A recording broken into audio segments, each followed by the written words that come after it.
Welcome to Hurrdat Sports Radio. Gillespie left it for Queen, and Williams with the block. Hoiberg off to the races. And they swing it around. Hoiberg for three, and it's a one-possession game. A 7-0 Nebraska run. 5 to shoot. It's out to be Neal. His step back is no good. Trout, the rebound for Creighton. My goodness! From the border! But they snap it. Blitz again. Stroud in trouble. Karlaftis is there. Kansas City ball. Here's Hunt. Touchdown, Kansas City.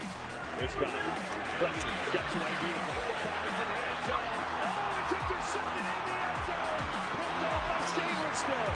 He's now looking to take it out. And Samersville is going to go down. Aaron Williams off the football. It's loose. The Eagles have it. It's into the hands of Isaiah Rodgers. Down the sideline, Rodgers. First and goal, Philly at the 10. Allen straight ahead. Bulldozes in for the touchdown. Good morning. Welcome into Hurrdat Sports Radio, AM 590, ESPN Omaha, ESPN Tri-Cities, presented by Centris Federal Credit Union. That's DB. I'm Ravi Lulla. What's up, DB? How we doing? I'm doing good. How was your weekend? Very, very, very quiet. Yeah? Yeah. Just hanging around the house? Oh, yeah. There you go. It did not leave a ton. I'm probably only about 80%. Yeah? Yeah. You sound better, though. Yeah, it's been a real sluggish, slow grind. Yeah. I am waiting for my appetite is still sketched. I mean, I'm pretty mad at myself. I wasted a little food this weekend. Oh, yeah? Oh, yeah. That's the worst. Did I throw out half a ribeye? I was traumatized. Oof.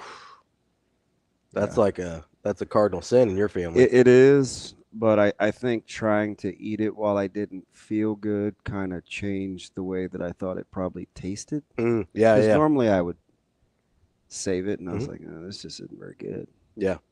And I was like, nah, man, I don't make bad food. Nah, I think I did. It couldn't have been me. Oh, no. That's what I tell myself. Nah, but I just watched going into the weekend, like Friday. Remember I told you I canceled my haircut appointments. Yeah, so I yeah. could just go home and bed. I finished what did I just finish the night before? Oh, Carry On, which Is that the Christmas thriller movie thing that was on Netflix? yeah. How was it? Only okay? It was kind of hokey. Yeah. But I like that guy. I don't know who I suppose I should just look it up. It's not. Is it Jason Bateman? No, Bateman was the bad guy. He's in it. The good guy that I'm getting the cast. Shane would know. I think it's the guy that plays. It's not Spider-Man, is it? Oh, Taron Egerton. Yeah. Is he Spider-Man? No, he's in Kingsman. Okay, so yeah, whatever. Tom Holland is Spider-Man. One of those guys that looks like him. But he was in another I kind of fell in love with that dude. He played a guy that was arrested. Oh, I know what movie you're talking about, where he goes to prison and he gets the confession. He tries to get the confession from the funny guy that played like he was insane. He wasn't funny in that movie. That was one of the best. Is it Birdcage? Blackbird, I think.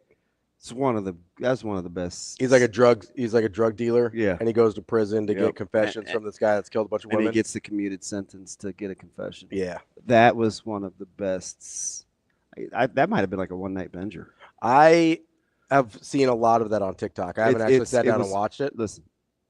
It looks incredible. It was absolute. I was captivated. It seems super dark. I'm like, I can't believe this guy is such a weirdo. He's always so funny. Yeah.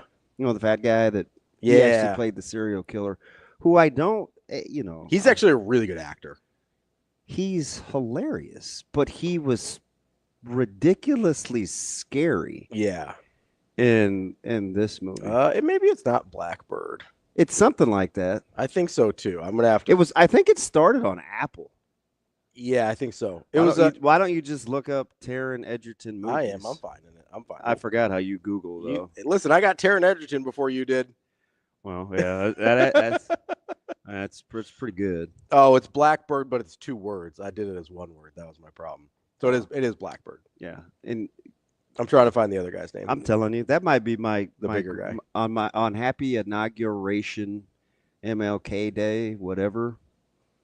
My greatest gift to you would be, if you have not watched that series, to watch it. Paul Walter Hauser. Yes, That's the bigger guy. yes. Paul Walter Hauser, Who's really, really good. who sat in the front seat of a car, and he's like, I'm going to bleep my pants. yeah, that guy. With Vince Vaughn. Yes. It's like, no, don't do that. Yeah. No, he's an incredible actor.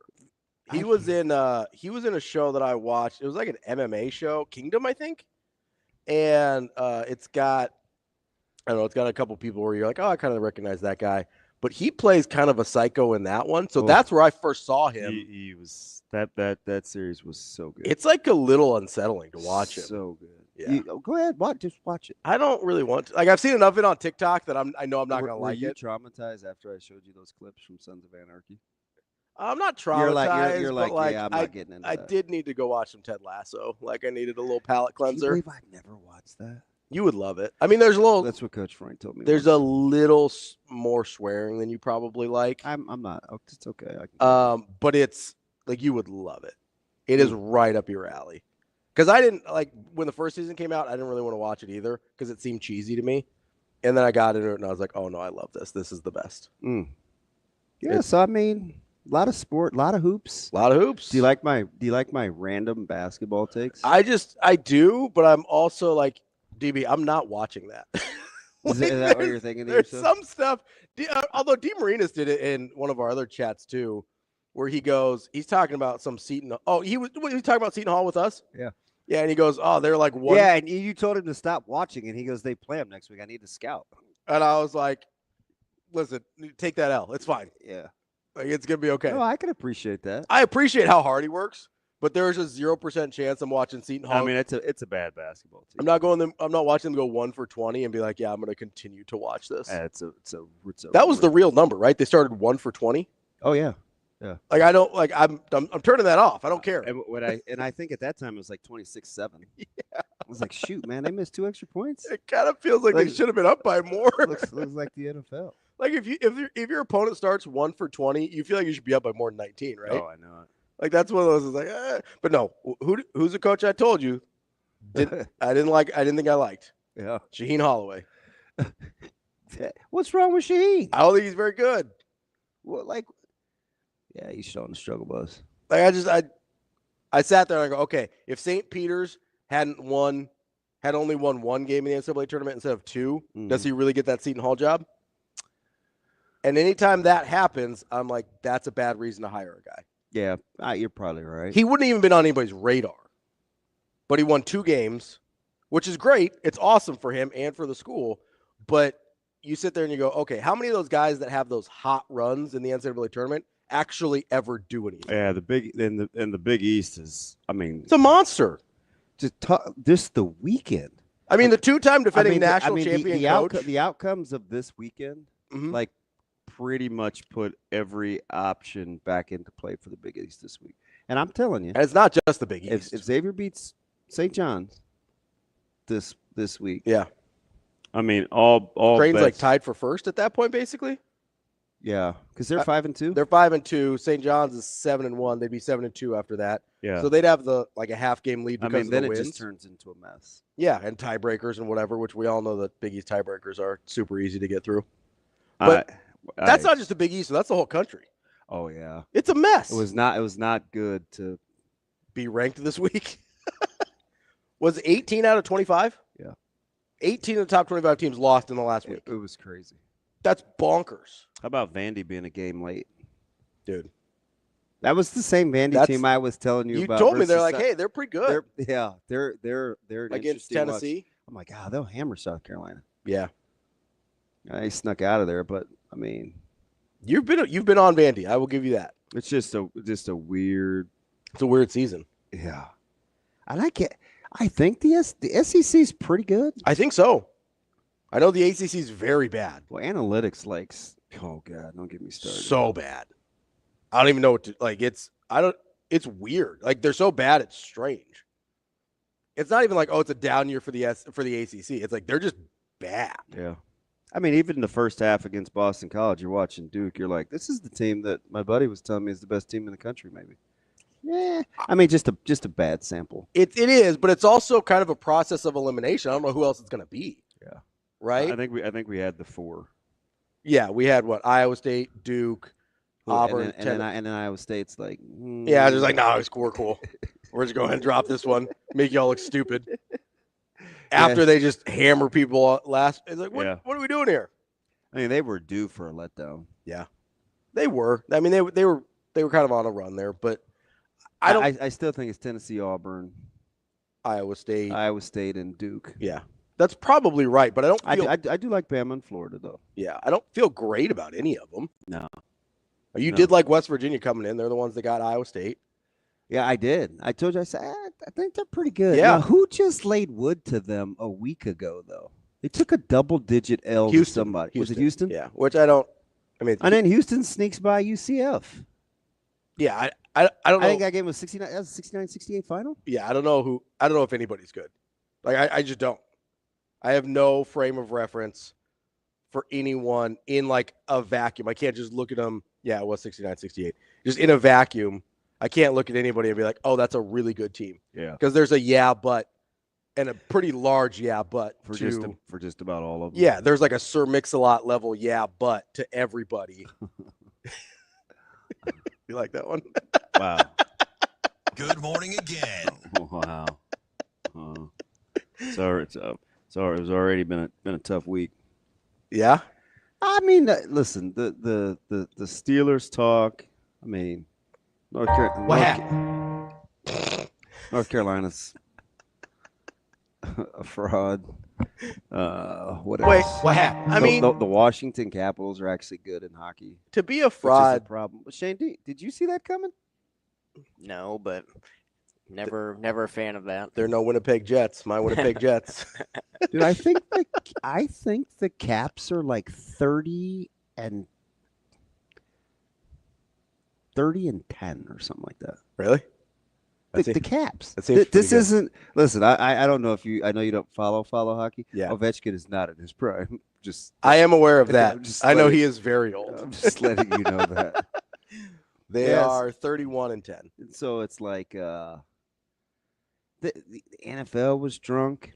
Nebraska actually played better than I thought they would, and they still took an L. It was a heck of a win for Creighton, though. It was. I think that's where you probably have to start because you got it without some of your guys really be. If nothing else, they got confidence that well, you can get it done a couple different ways. You can win without Kalkbrenner and Ashworth being otherworldly. Just don't make a habit of it. Like that, and I'll be honest, that's not something I thought they were capable of. Like I didn't think they were capable of winning that magnitude of a game with both of those guys being kind of meh, right? And not even just really that magnitude of game. I wasn't sure they're capable of winning any games when both of those guys weren't playing. Yeah, you have to feel better about them than you have. Yeah, I think they're starting to find more of an identity of who they can be, but I still have some of the same concerns I did before. You'd take the deal or no deal now, wouldn't you? Which deal or no deal? Win a game in the NCAA tournament. Are you not watching college basketball? I am, but that's part of the reason I don't necessarily take that deal. It's hard out here. I don't know. I look at it and I go, what does the round of 32 give me? It's tough out here. I mean, you get an NCAA share, so that's nice. You get the paycheck. Yeah. Which is ladies get it now too. Lucrative. We appreciate that. But I don't know. In terms of where you're at as a program, does one win in the NCAA tournament get you that much? I don't know. For all the low-hanging fruit and shallow narratives about this is my favorite term when people talk about Creighton this year. This is like the only word people know. It's roster construction. And it's like, look, there's 340 some odd Division I teams in college basketball. And about 340 some of them would all probably change something about their roster. Especially just saying. If one of their best players has gotten hurt. Yeah. So, like, I think coaching with what you have while you have it and being able to adjust on the fly is, I think, why a lot of people enjoy coaching. Yeah. So you're getting a chance to see that. I also think it's one of the with Coach Mack, and I didn't want people to not, because we've obviously watched UConn a ton, and listen, this is not the UConn of old, clearly. No. And they'll get healthy here. It's still a very good team. They'll get healthy here, but they just have to have some of their guys play better. Have you changed your mind when I asked you last week about solo ball? We in on solo ball? I don't know. Really? Yeah. I don't know. They're gonna need somebody other than Caravan who they has are not really found it. They are. I'm not there yet. Maybe Caravan needs McNeely. That does seem to be a pretty big factor here. McNeely is the lack of McNeely is. I mean, it could just be pretty significant, I think. But I was just surprised UConn couldn't get stops when they needed. Which that's the surprising part, right? Because that's something they sort of hang their hat on.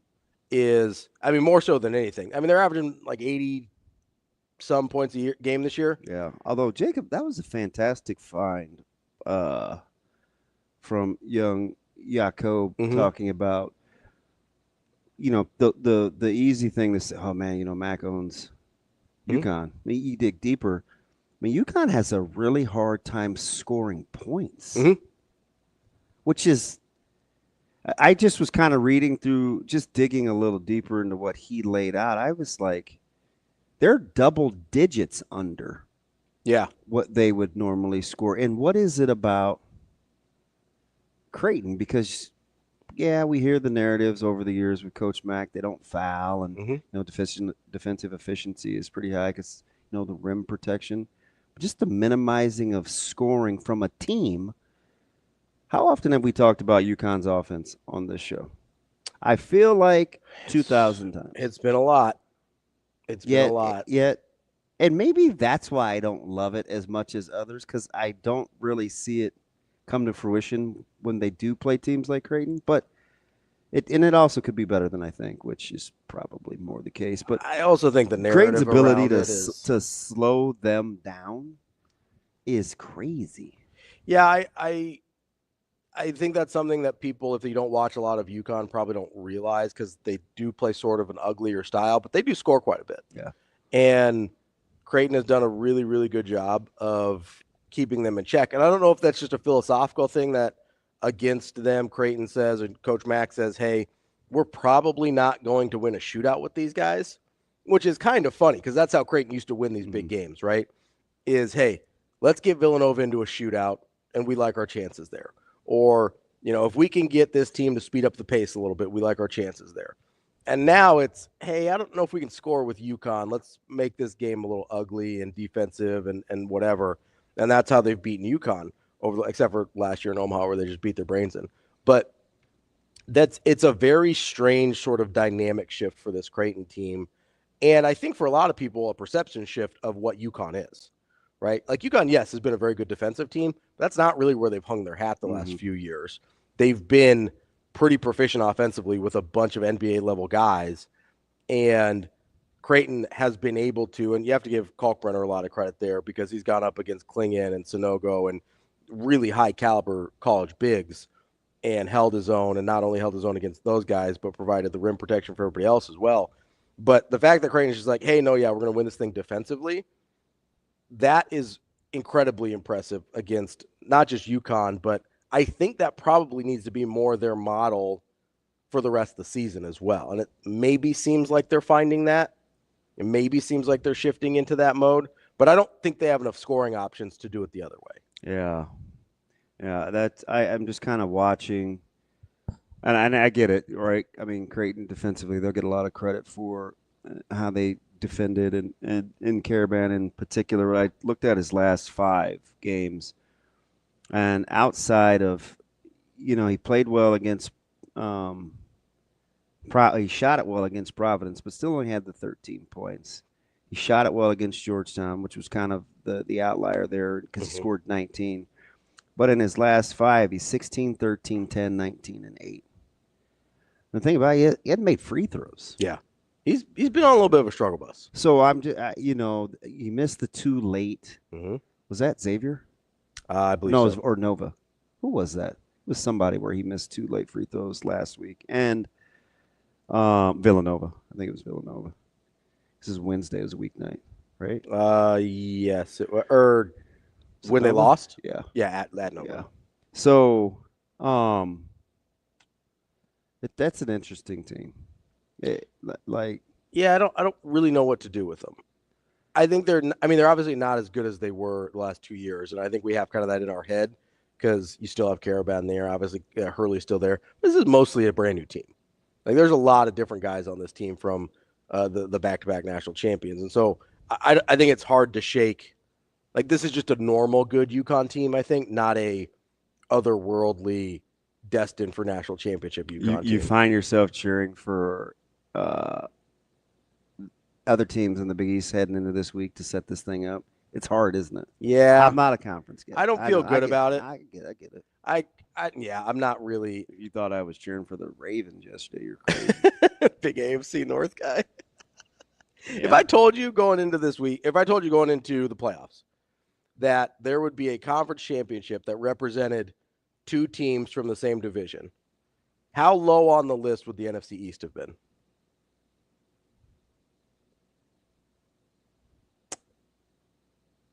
Probably the lowest. Like, it's last, right? Of anybody with multiple teams in? Yeah.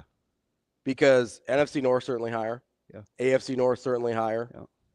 Like, you wouldn't have even considered, right? And those guys have split too. And remember I talked about there's just something about watching the Eagles that makes them seem gettable, and everybody, Rams, that's my lock, or whoever those guys. I think it was QB. It was a lot of guys, right? Like the Rams. You like the Rams, Although I did think I covered. I think they did because it was 6.5. Yeah, no business. Like that. No, they should not have been in that game. You couldn't have felt like you capped that game right. No, right? I did not at all. It took monumental stupid stuff. Breaks. Yeah, stupid stuff. But sometimes you just have to have that, right? Because conversely, how would you like to be? Somebody's got to explain better to me, like, why the Chiefs did what they did, because it didn't change the score total. Mm-hmm. The 2 scores versus 1 score. Yeah. Or mess with the clock a ton. Like, I didn't get it. I didn't either. There were just a lot of. That's like a prime example, though, of remember how we've talked about ad nauseum how nobody thought Andy Reid was that good of an in-game coach until he got Mahomes. And then you get Mahomes, and like that's a thing that would have happened with the Eagles, and they maybe would have lost a game. Yeah. And you go, Andy Reid, what are you doing? But Patrick Mahomes, and they win. It doesn't matter, so you don't even think about it anymore. Like, that's what we're talking about when we talk about, hey, when you have Patrick Mahomes, your in-game gets a lot better. Yeah, we got to get into. We got plenty, but we'll get into the NFL. We got college football playoff final tonight as well. More Nebraska basketball. More local hoops as well. That's DB. I'm Ravi Lulla. It's Hurrdat Sports Radio.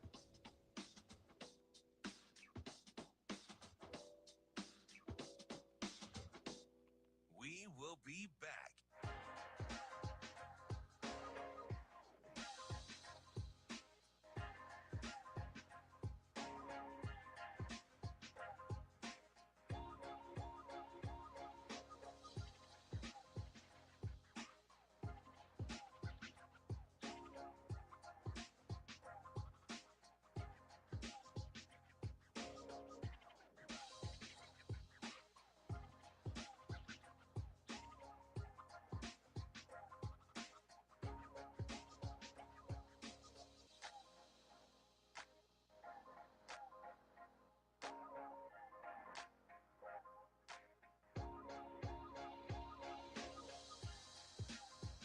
We will be back.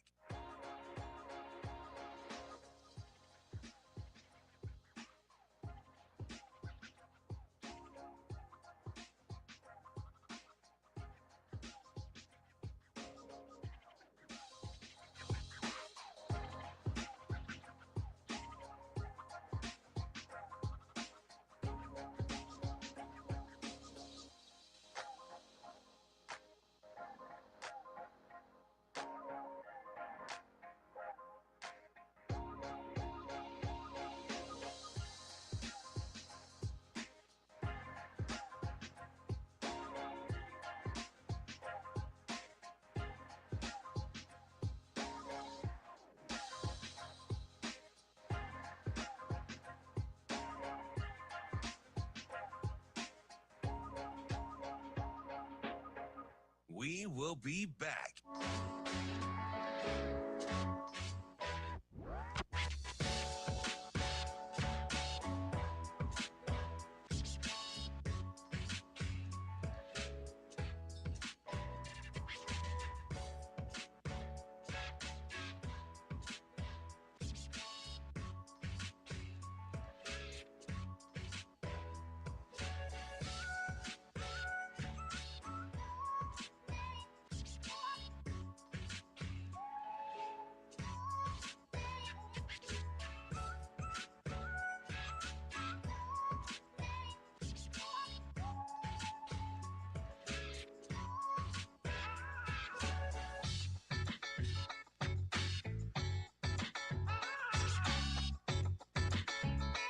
We will be back.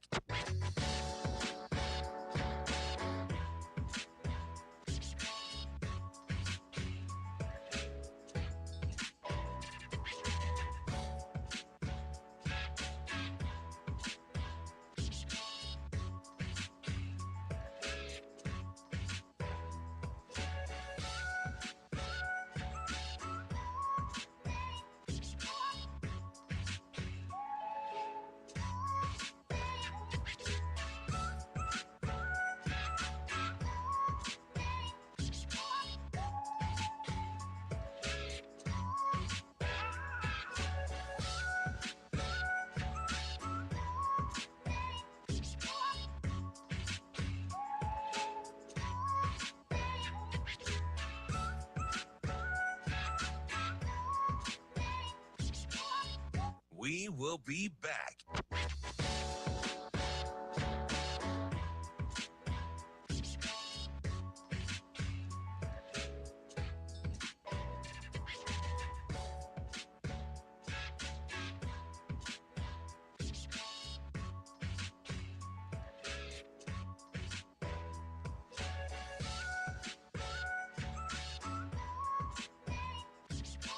We will be back.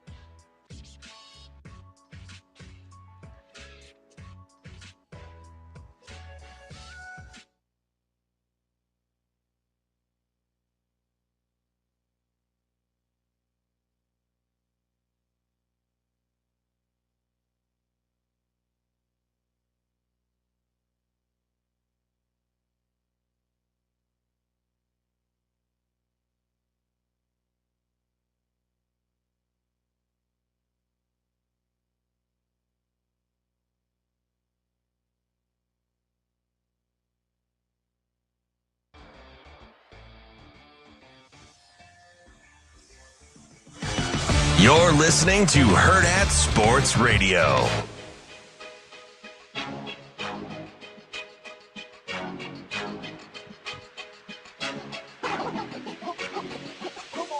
Welcome back, Hurrdat Sports Radio, AM 590, ESPN Omaha, ESPN Tri-Cities. That's DB. I'm Ravi Lulla here on the Pillar Exterior stage, reminding you if you're driving to work this morning, make sure you've got that seatbelt fastened and make it click. It prevents injuries and saves lives. This message from the NDOT Highway Safety Office. DB. What's up? Can we talk about the Chiefs for a minute? Is that okay? We're going to go Chiefs before Nebraska. Yeah, I think You're going to have to deal with. I think I'd like to. Yeah, I may have to go back and get something I said a couple months ago, too. What's that? We were talking and we were carrying on, and I go, Chiefs fans are fine. Like, it's kind of overstated. Like, you guys you kind of whine about them on social media. I think that's a hot take. Yeah. I said, most of the Chiefs fans that I know are pretty cool. Mm-hmm. And you looked at me and you said, yeah, I don't agree. It just kind of typical Ravi snarky fashion. Sure. And I go, no. I said, my guy, Benny Mac, super cool. I said, a little deranged when he watches a game, but yeah, he's cool. He's, St. Louis Jordan. Deranged and cool, generally not in the same St. sentence. Louis Jordan, super cool. Like, there's a ton of like, I bet I know 100. Yeah. Okay. I think so. Our yeah. colleague Avery, Chiefs fan, pretty cool. Although I've never seen her watch a game, so I don't know. In the last 5 days, the level of actually a week, yeah. the level of obnoxiousness is out of control. It's been pretty aggressive. And it's like I'm not one of those guys that is like poking holes. Like you're getting your flowers. Yeah. I just don't understand. And it's so the bad taste in my mouth though started over DMs. I was just talking about Mahomes with one of my guys. We were talking about stats versus non-stats and acquisition of receivers and stuff. And I was like, you were telling he wasn't playing his best this year. I'm like, oh my gosh, like I don't know, like I want to have this conversation, but take the fandom out of it. And I can't do it. I couldn't. Yeah. Well, I could. You could, because you're not a fan like, of the Chiefs. You could tell me anything about the Steelers or Carolina or Nebraska or the Dodgers, and I guarantee you I can take being a fan out of it. Guaranteed. Yeah. Guaranteed. Now, maybe it's because part of it is my job, and I would get called to the carpet, like, for being a homer. A honk. Yeah, right. Like, but it's like, are we not like? Just press pause. I don't even have a problem. Press pause. What am I really saying? What are we talking about here? Yeah. But the back and forth, and I guess this is all the time, because I asked a couple of my buddies post the victory. I'm like, is social media like this nationally for you guys all the time? Because you know what I didn't realize? What's that? I know you're gonna be like, you're an idiot. That's fine. I get the Taylor Swift thing and like just the joking about the national darling and wanting them in this. Do you know what I didn't know was a thing? The refs thing? Yes. That's what I wanted to talk about. I had so go ahead. Where you been or blah blah blah. No, it's fine. I had zero clue going into this weekend that 100% of non-Chiefs fans swear think it's like rigged in the favor of the league loves the Chiefs. They're pulling for them. I had no idea. Yeah. But you know, I had to tell myself there's no way I'm letting these Chiefs fans off the hook. Even though that is a little neurotic or kind of crazy to think. I'm not defending Chiefs fans acting like this on social media. But I do get where Chiefs fans would be very defensive. Yes. Over the sentiment. That's the word I was going to use. Because it is aggressive. Dude. I mean, do this thing again, Roki. I mean nationally. Oh, yeah. The only reason I'm a little surprised you didn't know this was a thing was because there's a bunch of TikToks about it. Like there's all over social media. There's these videos and memes and whatever. So I'm not good. Like my tolerance for officiating talk is low. Is very low. Yeah. Is very low. So I probably move on. You know, because I'm like, well, fudge. Like you I don't know, pretty good. Like Here's what I want to say about the officiating, right? Because just be out real quick. Yeah. Were you feeling some type of way watching that game? The Chiefs game? Yeah. Were you like, this is unfair? I need to start with what your supposition. No. Okay. So you're just minding your own business watching the game. Yeah, and then I'm watching the game, but I know because I'm aware of the national narrative. Yeah. I'm aware real time when you get like kind of a soft roughing the passer on Mahomes or something that it's gonna be a thing, and I'm almost dreading it in real time before it even happens because I just know, right? I just know it's gonna turn into here we go again with Mahomes and the Chiefs and whatever, right? Here's what I would say about that is I think, and I've made this argument for Nebraska football too, when people are like, oh, Nebraska's cursed and whatever, right? I'm like, no, Nebraska's not cursed. These things happen, or the Big Ten so against Nebraska. Do I get frustrating with the officiating in real time? Absolutely. But I look and I'm watching these games and I go, you know why it feels like we're cursed? Because we can't overcome the bad things that happen to us, right? The reason it feels like the Chiefs get the benefit of all these calls is because they always take advantage. It's that not that nobody else gets 50-50 calls. It's that nobody else has Patrick Mahomes and takes advantage of it seemingly every time. So it seems way more dramatic. It's the exact opposite of the thing that happens with Nebraska. Nebraska fumbles, and it's like, oh, we're snake bitten.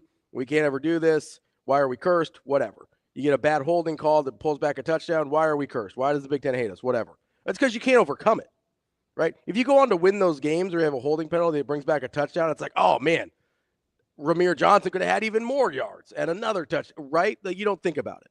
And it was my own fault that started it, too, because I was like, how in the world are the Texans down 10? Yep. Even though that's not how I phrase it. I'm like, this is what happens when you play Kansas City.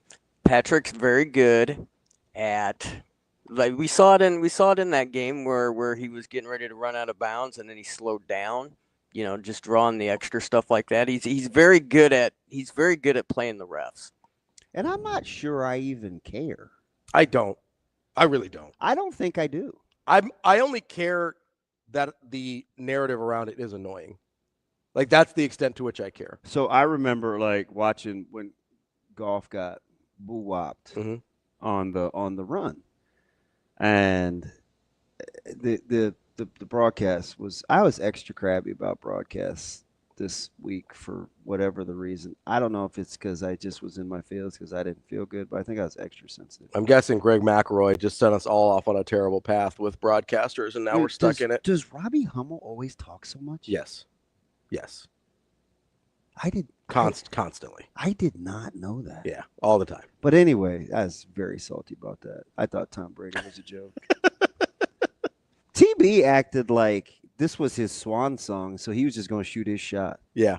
I mean, dude was on one. And then he goes out and he says, oh, I plan on fulfilling my whole 10-year contract. It's like, all right, bud, sure. Bro. I'm not sure. You barely. He said, what are you doing? Call timeout. I'm like, this isn't the Husker Radio Network. You can't do that on a national broadcast. Apparently you can. But my favorite was this whole sentiment that, like, and it started with Ohio State, Texas, where self-inflicted Ohio State. I'm like, no more self-inflicted than Texas not catching balls. Knock it off.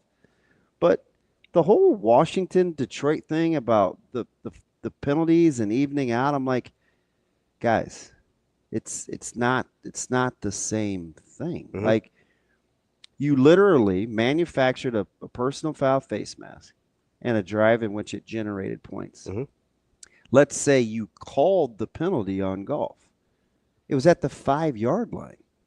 So, okay, you take the touchdown off the board. It's 1st and 10 from the 20 going in. Yeah. It's not the same thing. Yeah. Like, just pull back. Don't cheer for anybody. Yeah, like just pull back and just look at it for what it is. And the Chiefs thing. So that's what started it, right? Because it was the Goff thing, and somebody was like, was it awful announcing? It was somebody, and they were like, man, if this was Mahomes, they'll put the Mahomes call, the guy versus the Goff no call. So then I just went down the rabbit hole. Yeah, it's a dangerous place to be. That was a good tweet. It's a dangerous place to be. It is. Like, the NFL officiating rabbit hole is. I don't want anyone. I want to go there.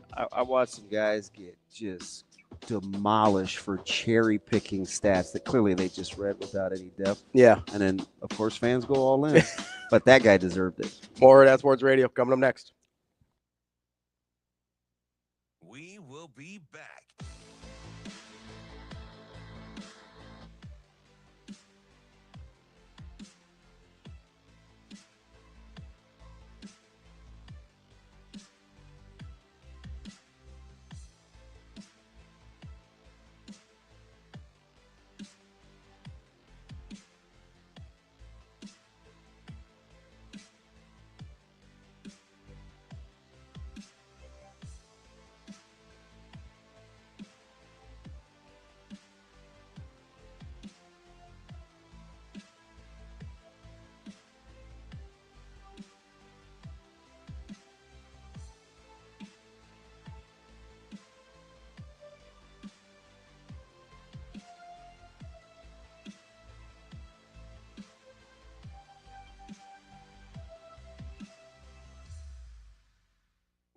will be back.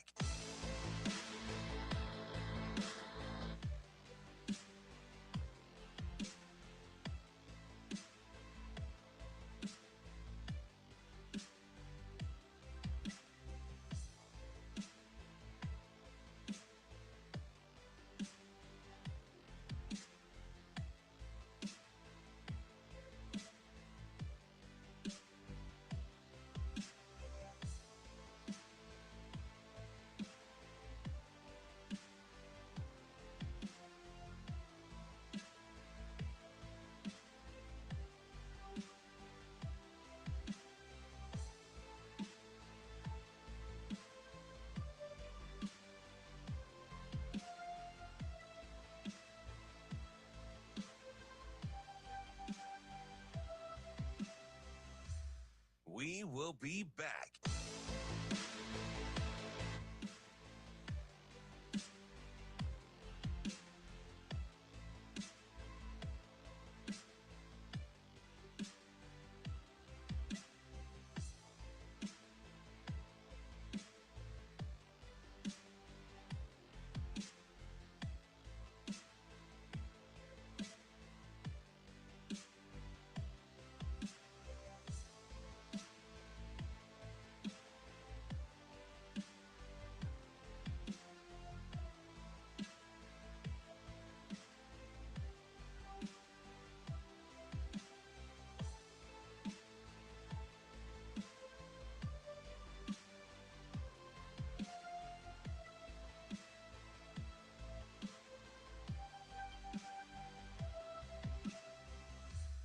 We will be back.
You're listening to Hurrdat Sports Radio.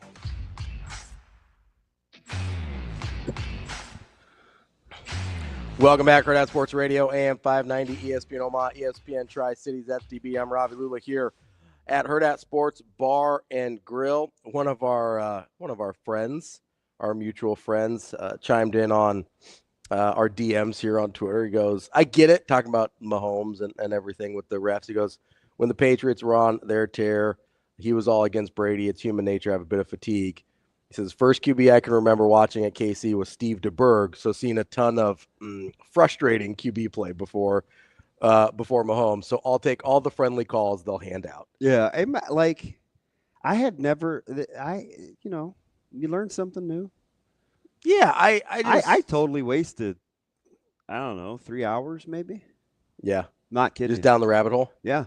It's a whole thing. Like, it's a whole people thing. Putting together videos and calculating total penalty yards. Yep. And I just was like, I don't know. I guess at the end of the day, the one thing that I always think about the Chiefs is they're really good. Yeah. Like that's and for every time that I tried to say it this weekend, somebody inevitably always said, yeah, but it helps when they get help from you. Like it was almost in anything that I don't even like the Chiefs. I just was saying, like, they would be a frustrating team to play against.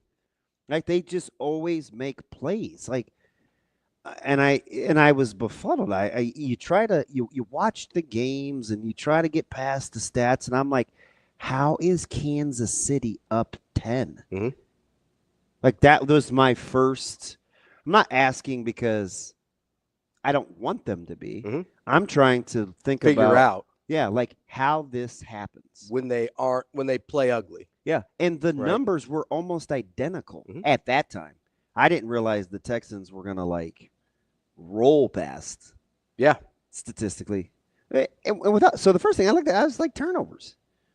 No, it's got to be turnovers. Mm-hmm. They're taking care of the ball. Like, Yep. red zone scoring. Oh, okay, well, that's going to matter. Just like empty. It's just weird how you could make one or two mistakes. And that'll do it. And it just seems like that you pay the price. Whether it's you fall asleep on a third down, like you inexplicably like don't you watch like Higbee? You watch some of these guys, you're like, how do they get open? Yeah. They're not fast. They're not super quick.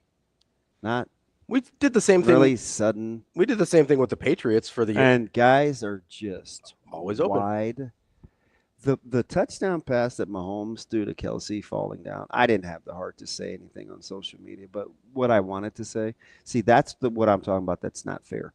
He was covered, right? You're playing hook to curl. He's underneath, so Mahomes can't throw that ball.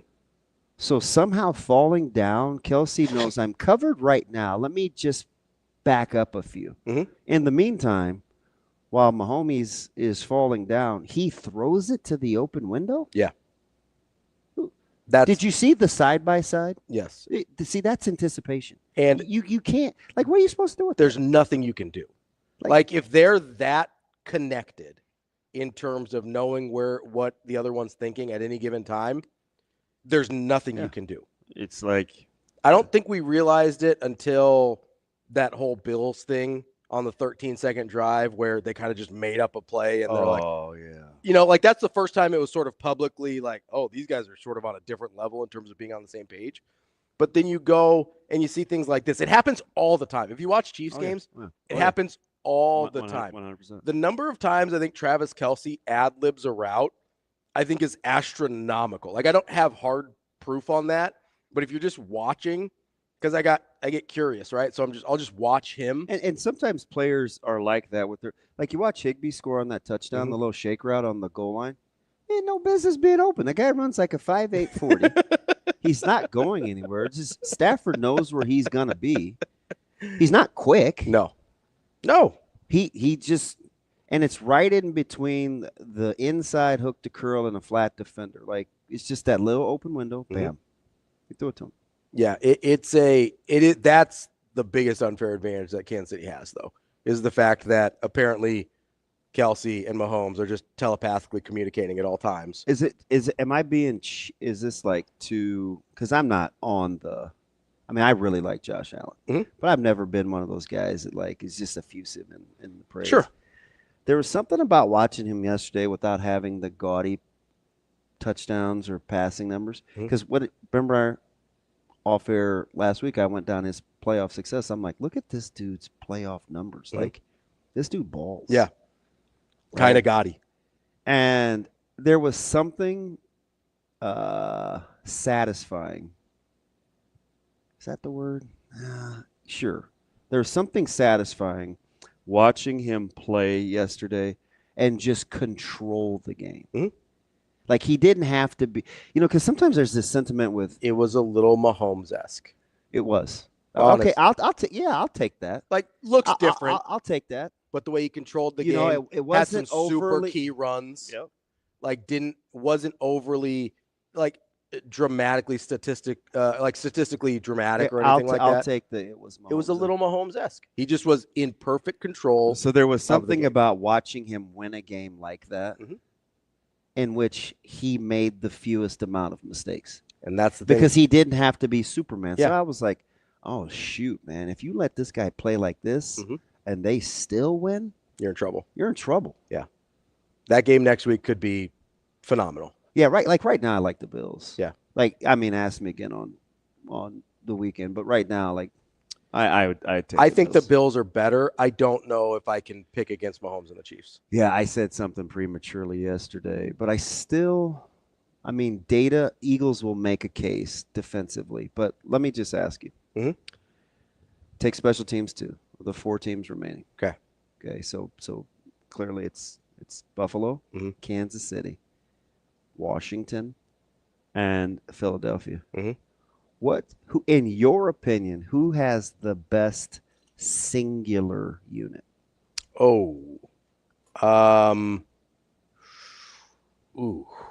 That's tricky.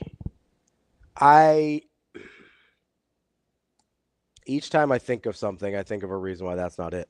There is a part of me that wants to say Washington's offense.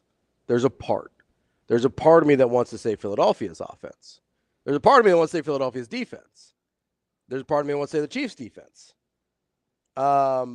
Statistically, the Eagles' defense is better than the Chiefs. Yeah. But I still think the best individual unit next week is the Chiefs' defense. I kind of think so too. It's anecdotal. I feel like I can count on the Chiefs' defense more.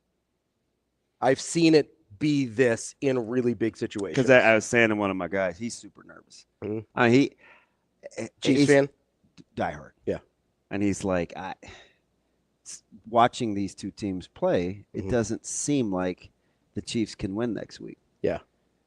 And I'm like, you have the best quarterback and you have the best singular unit.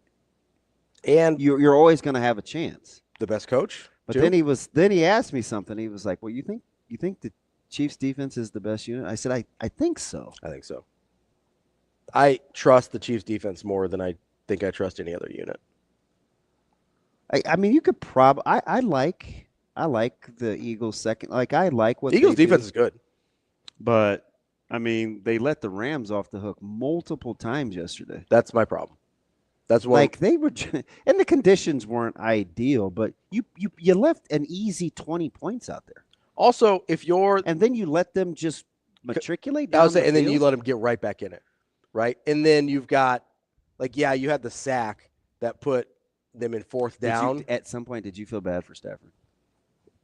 I mean, not. How many? Not really. All right, you ready? Yeah. Between C.J. Stroud and Matthew Stafford, how many times did you say just throw it? With Stroud, a lot. I mean, that offensive line was getting whipped, but he's got to get rid of the ball. You got to get rid of the ball. You got to get rid of the ball. Jalen Hurts was no mulligan for him either. No, I don't know how much of that was. I think he's got like a bad wheel. I don't know. Holding the ball. But yeah. The safety was pretty bad. Yeah. It was horrifying. He just looked like he didn't want to be out there, though. I mean, he clearly was not feeling right. If you've got a quarterback that isn't 100% and you've got Saquon Barkley, why are you doing that? Well, same reason on second down with 2:34 to play, they boot for the guy that's hurt. What are you doing? Like, what are you doing? You know Saquon Barkley exists still, right? You ran a QB waggle. With a guy that's busted. With 2:34 on the clock with a guy that can't move. Yeah. Okay. And you have Saquon Barkley on your team. Yeah. Okay. But by the way, out of those 4 teams, Kansas City, you should be the least nervous about them. The least? The least. Yeah, I'm over it because that's what everybody tells me. All I keep hearing is the Chiefs aren't this and the Chiefs aren't that. Oh, come on. It's not true. No, I Shane, and I just said I think the Bills win. Like today, I would pick the Bills. But having said that, like they're the Chiefs. You have the best coach. How do you want me to be the least concerned about the Chiefs? What are you nervous about? I don't get it. I'm not a fan, so I'm not nervous. I'm just saying. No, I'm how saying. Do you poo-poo? What, Did you not see how you're a Chiefs fan? they What is won he by nervous double about? digits? What is he nervous about? I don't get it. Who, Jordan? Yeah, what's he nervous about? I didn't mean to dime him out. That's fine. Because I think he's a realist. When you're a fan, you're always nervous. Like, let's be real. I don't know, man. There's some of these guys out here that think their poop don't stink. Yeah, that's because they're lying. Like, they're full of it.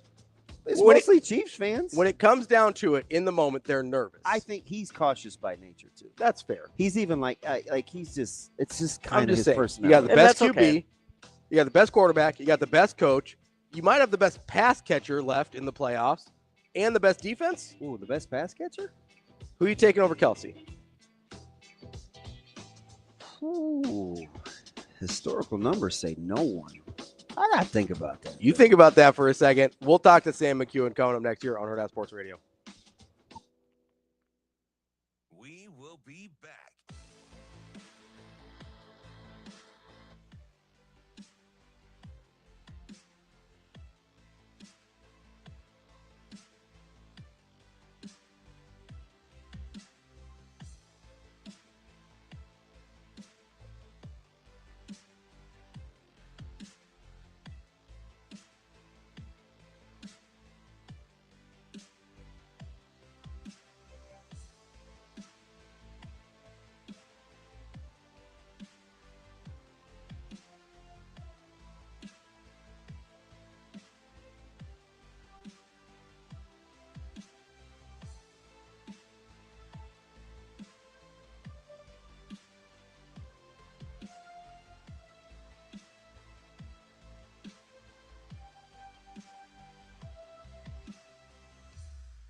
be back.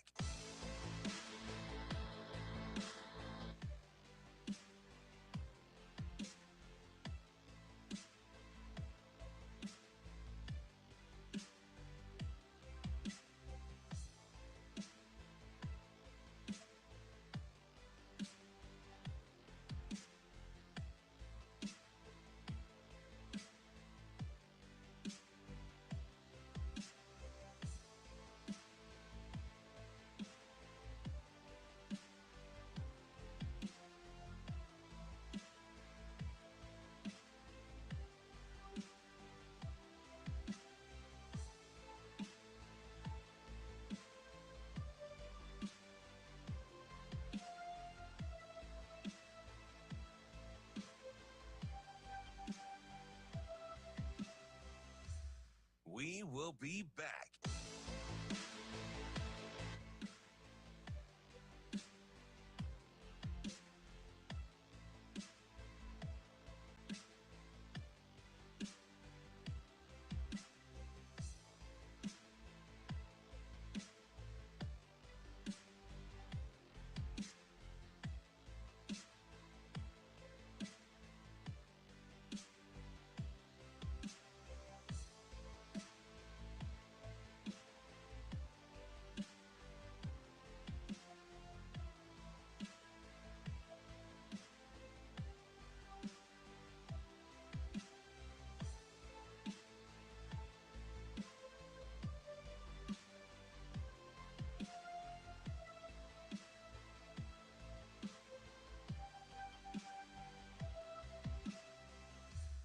We will be back.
You're listening to Hurrdat Sports Radio. Here is the sports editor for the Omaha World-Herald, Sam McKewon. That's fine. That's fine. That's fine. Sam McKewon. We're gonna throw the ball, and you just stand back there and throw it where you want to go. And that kind of thing. Sam McKewon. Are you guys going?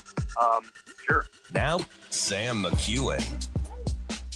Kicking off hour number 2 here on Hurrdat Sports Radio, presented by Centris Federal Credit Union. That's DB. I'm Ravi Lulla. We are joined now by Sam McKewon from the Omaha World-Herald. Sam, how are you this morning? I'm great. How are you guys? Good, good. Let's get that forecast. We still negative? It's Antarctica. That's what it's like. It's great.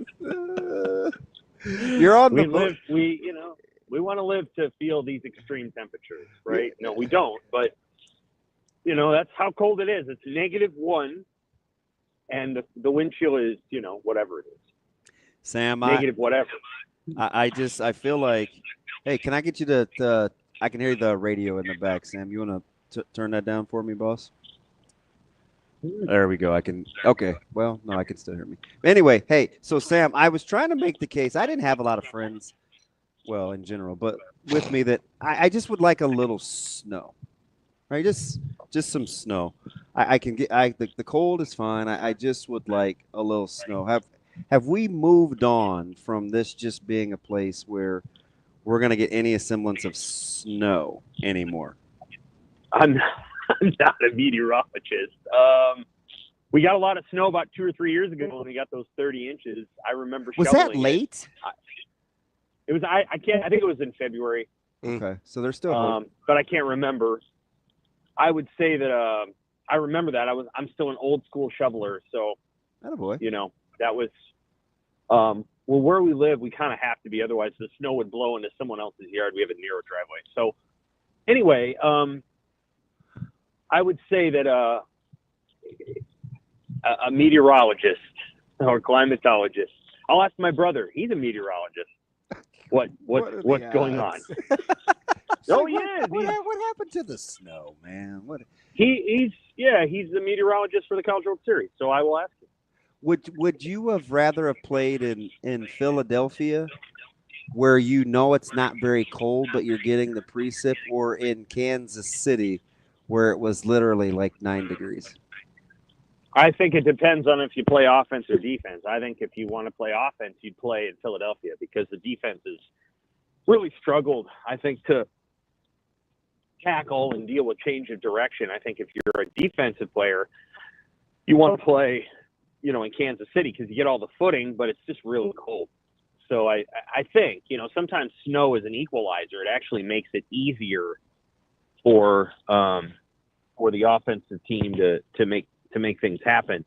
The worst thing for offense is same with golf. It's wind, you know, and so like the wind in Kansas City was really fierce. Obviously pushed one of the field goals offline. Well, that was in Farbath's head from the jump. Like he started off the interviews pregame not liking one into the stadium. You knew he was in trouble. That's right. Yep. I think that some of the stadiums where the whatever you call it, the seats go all the way up, it actually creates a kind of you know, like a wind effect inside the stadium. Whereas in Buffalo, you know, it's not quite as high. It's sort of lower on both ends, and so the wind sort of has a place to go on both sides. And so maybe it's a little bit easier. Matt Rule has talked about how difficult Memorial Stadium is. It is tricky. To kick in. And, you know, I will say that I'd never heard a coach. I do think he thinks a lot about that. I'd never heard a coach say it until he said it. Until he said that. I don't recall a Nebraska coach talking about the way the wind swirls in Memorial Stadium until he broached the topic. And then I thought about it, and I'm like, yeah, he's right. He's right. That's always been kind of the story. And because Memorial Stadium is just a little bit into the earth, so to speak, it's a little bit underground, it creates an even more difficult effect for kickers. Yeah, Greg was the first one to kind of get me to notice that the flags are never blowing in the same direction. Yeah, the one on one end is going different direction than on the other end. And it's just a high degree of difficulty. Before we get to Nebraska football and all things basketball, if I asked you offense, defense, special teams with the Bills, Chiefs, Eagles, Commanders, who has the singular best unit remaining in football? Oh, that's an interesting question. I think I would probably go with the Chiefs defense. See, that's what I said. But let me tell you how I talked myself out of it. I'm glad you said that. Air high five. Because I said this yesterday. But then I looked and I'm like, okay, I guess statistically, if I was going to go with a defense, I would say maybe Philly because they are slightly better across the board. But the Chiefs just seem to be more dominant with theirs. That was kind of the distinguishing thing because it wasn't going to be the Commanders' offense. I thought about that, but I felt good saying the Chiefs' defense. Yeah, I mean they're really something. They're tenacious and they're very physical. God, they really get after the passer. And at home, you know, they're really hard to stop. So I think if you put a game. Where's the Super Bowl this year? Is it in a dome? Is it Arizona? I don't even know. New Orleans. That's right. It's in New Orleans. Yeah, so dome. Yeah. That defense won't be as good in a dome. You know, if you make it 70 degrees and you get rid of all the elements, you know, it's going to be easier to move the football in general, which I don't really have a problem with for the national title games or the Super Bowl. Yeah. The national title game's on my mind tonight, but yeah. So I think the Chiefs defense they're pretty salty. I don't know. Is Chris Jones the best overall player on defense of the last 4 teams that are in? I think so. So the interesting thing about him is it doesn't matter what you need him to do, right? Rush the passer, stop the run. He can play all along the line. He's so complete. It's ridiculous. He can play a 1, he can play a 3, he can get in a 4. You can't really run at him. He's incredible. Yeah. He really is. He's a Hall of Famer, and he's a great player. Ooh, he's really underrated in some ways because people haven't been talking about him as much as they should have. Remember this conversation in the preseason? I asked if Chris Jones was a Hall of Famer. You're pretty emphatic about that. I got a little pushback. I don't know. I guess maybe if they win it this year, you think right now if he stopped playing, he's a Hall of Famer? I don't think he's going to stop playing, but yeah, I do. Huh. Yep. I think the way that they want to the way they kind of put that thing together, a Super Bowl is going to help you, and it's going to help you immensely. Winning Super Bowls, I think, is super important. Now, of course, there are players who never even go to the Super Bowl that are all-timers. But, if you're telling me that Cortez Kennedy, who I thought was a great player, is in the Hall of Fame, and it took him a while, but if he's in there, yeah, Chris Jones is in there. If Charles Haley's in there, and again, they're different players, Chris Jones is in there. He is going to be the one defensive player off that unit that I feel most confident will be acknowledged as a Hall of Famer. Obviously, on the offensive side of the ball, you'll have Mahomes, and you'll have Kelsey, and you'll have Tyreek Hill from the days when he was there. On defense, I think you will have Chris Jones, and I think that's it. Hey, Sam, off the top of your head, how many double-digit sack seasons do you think Chris Jones has? I don't know. Not that many. 4 or 5. 3. How many? 3. Yeah. Which, is – I think you're going to see a question here in about 5 to 10 and Ndamukong Suh is not going to be a first ballot Hall of Famer, I don't think. But it'll be interesting to see what his voting is based on A, the fact that he was early in his career, he was completely dominant. B, he won a Super Bowl. And C, there are a couple of incidents that he had in his pro career where, people were not happy with the way that he handled something on the field, stepping on a guy's arm or whatever. But I think Ndamukong Suh is going to be a borderline Hall of Fame candidate. So yes, Chris Jones will be there for sure. We're talking with Sam McKewon from the Omaha World-Herald. Sam, since the national championship's on your mind, let's pick your brain there a little bit before we move on to Nebraska. Do you see a path to victory for Notre Dame, or is Ohio State and their talent a foregone conclusion? You bet. I see a chance for them to win, just as Ohio State beat Miami in 2002 and Penn State beat Miami in 86. It can be done. You're going to probably need turnovers. You're probably going to need your defense to play incredible. And much like those 2 games, well, Vinny Testaverde was a really good college quarterback, but those defenses made the Miami quarterbacks in those 2 games very uncomfortable. And that's what they're going to have to do with Will Howard. They're going to have to play a really good game, really solid. I don't think Notre Dame's going to win 35-31. I do think that they can win 17-14. I wouldn't pick it. I think I'm going to pick Ohio State to win the game. But, yes, there's a path. There's absolutely a path. And you need everything to kind of go right. And that's happened a few times in college football history. And I selected 2 games that were national title games. Miami-Penn State was a true national title game, and the Ohio State-Miami game was a true national title game. So you need some things to go right. Do I think Notre Dame can pull it off? I do. I wouldn't pick them to do it. But oddly, I think almost all of America is rooting for them. I think almost everybody's going to be rooting for Notre Dame tonight. Probably the first time that's happened in a while. But their coach is really likable, and their team's likable, and they're tough, and they still have great uniforms. They still have some of the best uniforms in sports, and maybe the best fight song and all that. So nobody's forgotten that. And I think it's going to be a fun game that I do think Ohio State will win, but we'll see. Man, this is probably the least matchup thing of a game of this magnitude that I've gotten into, because I think this will be so much more about intangibles. It's weird to look at a game like this, because if I look at, statistically, run defense versus rush offense, they're even in a lot of statistical categories. It's just that Ohio State has better players. So I took that kind of aspect out of it. If Notre Dame is gonna win the football game, who needs to be better in your opinion? Is it Ohio or Notre Dame's wide receivers or Notre Dame's running backs? Well, I suppose I would say that they're going to have to throw the ball some, whether or not that's receivers getting open or they just happen to be open. I guess I would say wide receivers.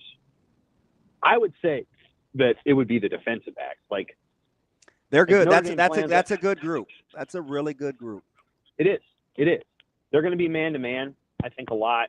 Well, it depends. It kind of depends on what they want to do. So last night, the Ravens, they kept their two safeties back, although Kyle Hamilton's so good that he's almost everywhere. But they kept their two safeties back, and they're like, all right, Josh Allen, we're going to give you 4 yards and, 4 and 5 yards underneath.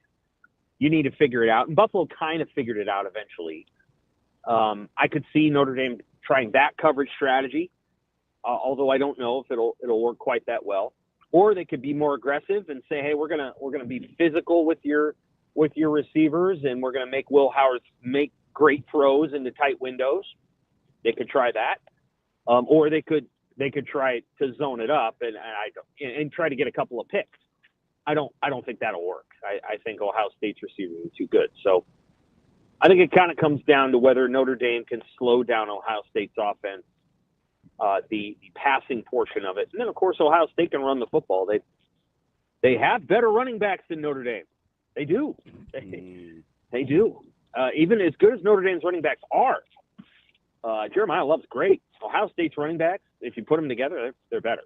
So this is a very, very big challenge for Notre Dame's defense. They have to play great. Can they play great? We're gonna find out. They have to. This is the comparison I use is Penn State Miami in '86. Now, most people do not remember that game. I just went back and watched as much as I could on YouTube. And Penn State's defense played incredibly that day, like amazingly, against one of the most talented teams in college football history. So, and I think they picked off Testaverde like 5 times or something. They're going to have to play like that. They have to play incredible football to win, and they might. You never know. Yeah. Next time, don't wear fatigues. Yeah, that is one of the greatest college football teams of all time to never win. It's 83 Nebraska.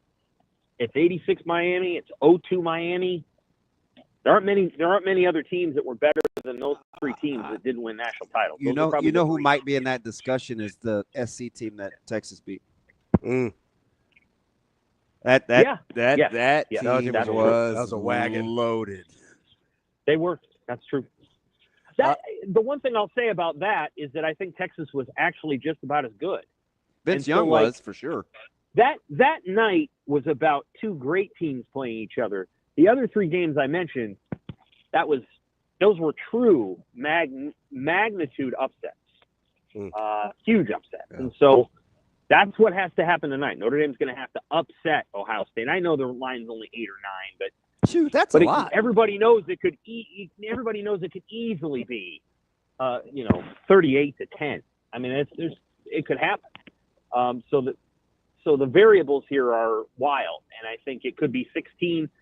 Notre Dame wins a national championship, and no one ever forgets this team, or it could be 38-10, and everybody's like, well, yeah, Ohio State was supposed to do that, and so it's somehow not a big deal that they won the national title, which I think will be the reaction. I think it'll be like, well, yeah, I mean, what were they supposed to do? They were supposed to win it. And so we'll see how people react after the game if Ohio State wins it. Sam, let's get to a little Nebraska basketball here. Obviously, 2 weeks ago, we felt a lot differently about this team than we do today. What have you seen in this 4-game losing streak that you think is real cause for concern versus, hey, this is something they can fix on the fly?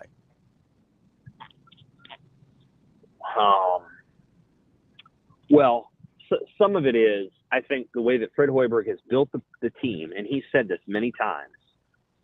He has said, we need to be a gritty defensive team. We're not going to be able to do it just shooting the ball and playing pretty. And I think that's fine to say that, and it creates a solid culture. And I think to build a program on that identity is great. I just don't know if they're good enough defensively to be great defensively every night. Now, that statement probably doesn't sound like it makes much sense, but the reality is that, their defense is designed to take away the post and to try to rotate out and close out good on 3-point shots. And they just haven't closed out very well in recent games. They haven't closed out on the 3-point ball, and so other teams have made them. That's part of the concern. For me, there was a moment last night, and again, Aaron Ulis played well. Let's be clear. If there's a moment last night during score. Yeah. So the 12-2 run with 5 guys on the floor are 24-2-3. Mia was out there a little bit. Morgan was out there, and then Bukijo was on the bench, and so it was a group of guys, and Gary was out there. Obviously, 4 was out there. That's a group that if Gary's not making threes, that is a rough shooting group. That's Bryce Williams and a supporting cast, and that's asking a lot of Bryce in that moment. Hey, Bryce, you're the only guy on the floor right now who's making any shots, so go make one. That's tough, and I think. Connor Sejan, they play him sometimes. They don't play him other times. It's tough. And the other thing I would say, and I wrote this last week, I'm not going to belabor the point. I do think that their starts have been slow. They've fallen behind in 4 of the last 5 games. Against Rutgers, they didn't because Garrett came out and hit 2 threes. But if he's not making a shot, they start slow. And I do think you really have to think about getting Connor Sejan on the floor to start the game. If you're not, then you're hoping that Burke or you're hoping that Gary makes a 3. Offensively, they're just a little bit challenged. And this is Fred Hoiberg has had 6 point guards, guys, 6 at Nebraska. Only one of them has been what you would call a really good 3-point shooter, and that was Jamarcus Lawrence, and he got benched for Bryce Williams. So if you put those 2 together, they were a good 3-point shooter, but everybody else has not been. And it hurts him a little bit. It hurts him a little. They were obviously weren't going to get Chucky, but Chucky's shooting better, and Chucky's having a great season. Louisville is legit too. Yeah, they are. But Chucky's shooting. I don't even know. I don't have the numbers in front of me. 34, 35, 36. He's not 22. Yeah. And going into yesterday, Ulis was 18. Maybe he's 16 now. After yesterday, well, he shot 20%, so I guess he went up. But that's tough when your point guards are not a threat to make a 3, and they have not been. And so they're doing the best they can. And I did think Ulis pushed pace and played hard and did all the things that you want Aaron Ulis to do, but they do struggle to score at times, and it asks a lot of Bryce. And then when Connor Sejan comes on the floor, people are face guarding because they know they can. And last year when Casey would come on the floor, they could do that, but then CJ Wilcher was gonna burn you. You couldn't cover them all. And so does Sam Hoiberg and Connor Sejan have to play more? Does Sam Hoiberg start? I don't know. They got to figure out how they get a 3-point shooter on the floor in key circumstances so that they're not running dry. And they're just a little bit scoring challenged. Sam, I want to flip over to football real quick. We had a couple questions. Sure. And this is not necessarily on the heels because we've seen some movements go both ways with FCS and FBS, guys coming up and then guys coming down. Is this a deal where you think there will be spots saved at the FCS level post-spring expecting more movement from FBS, do you think? Yeah, I do.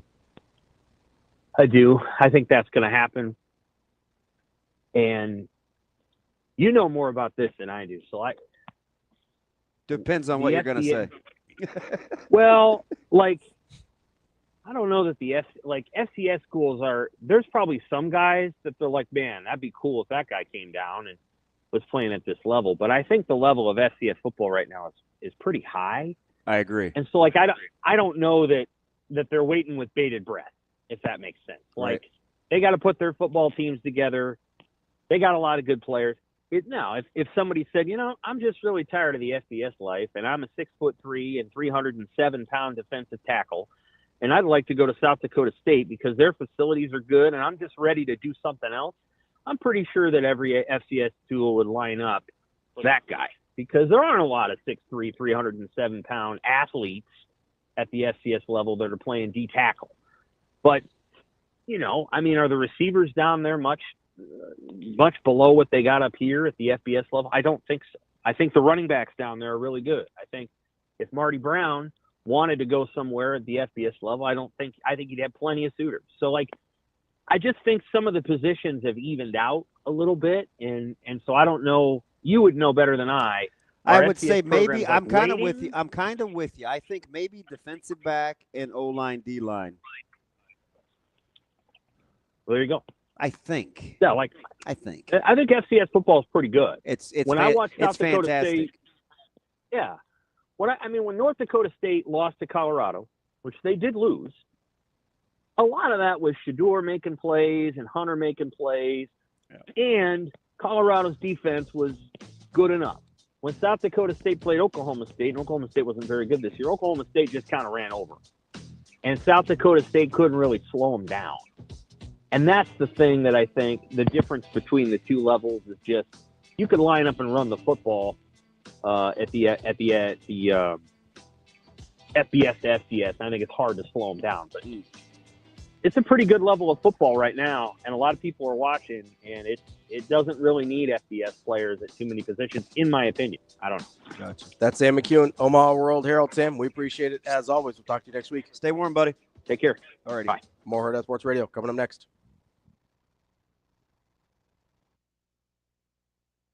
We will be back.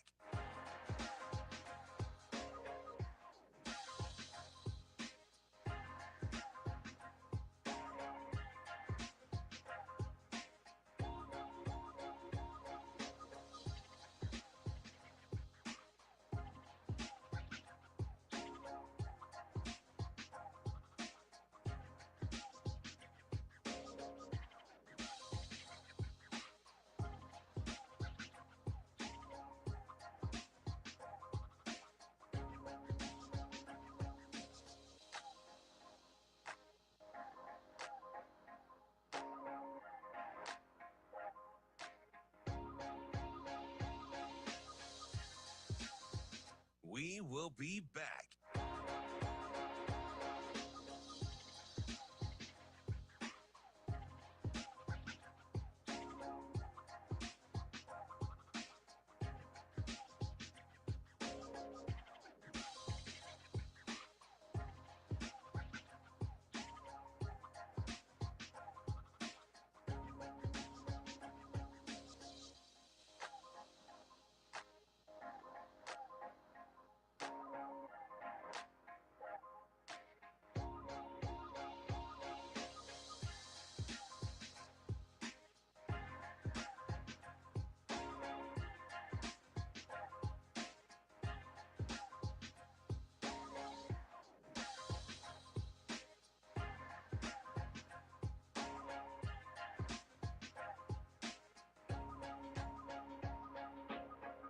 We will be back.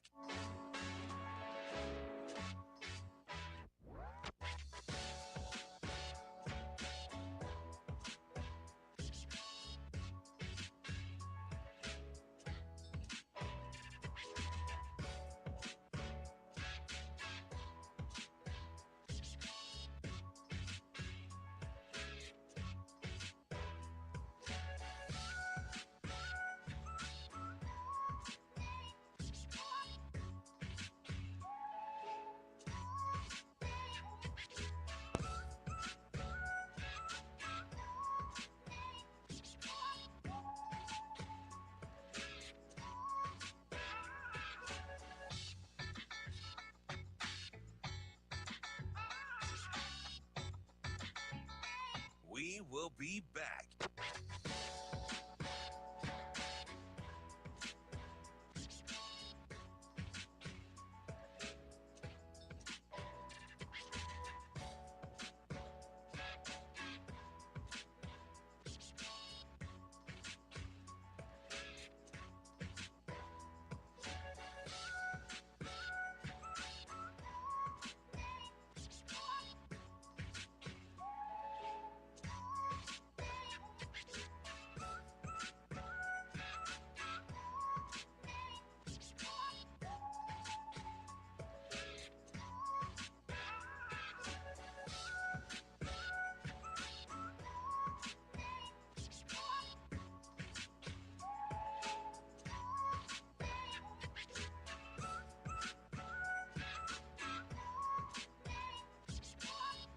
We will be back.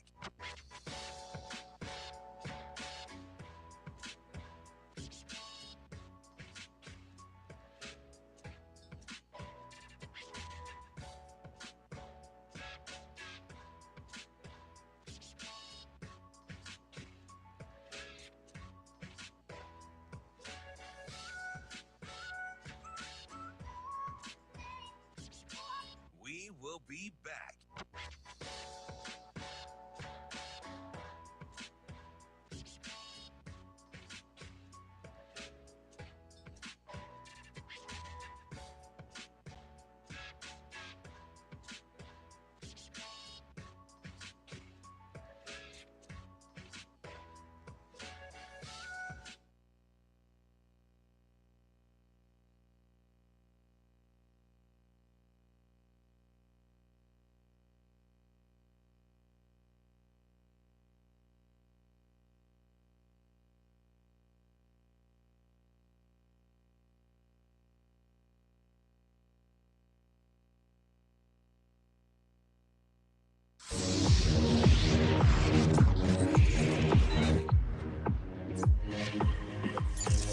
You're listening to Hurrdat Sports Radio.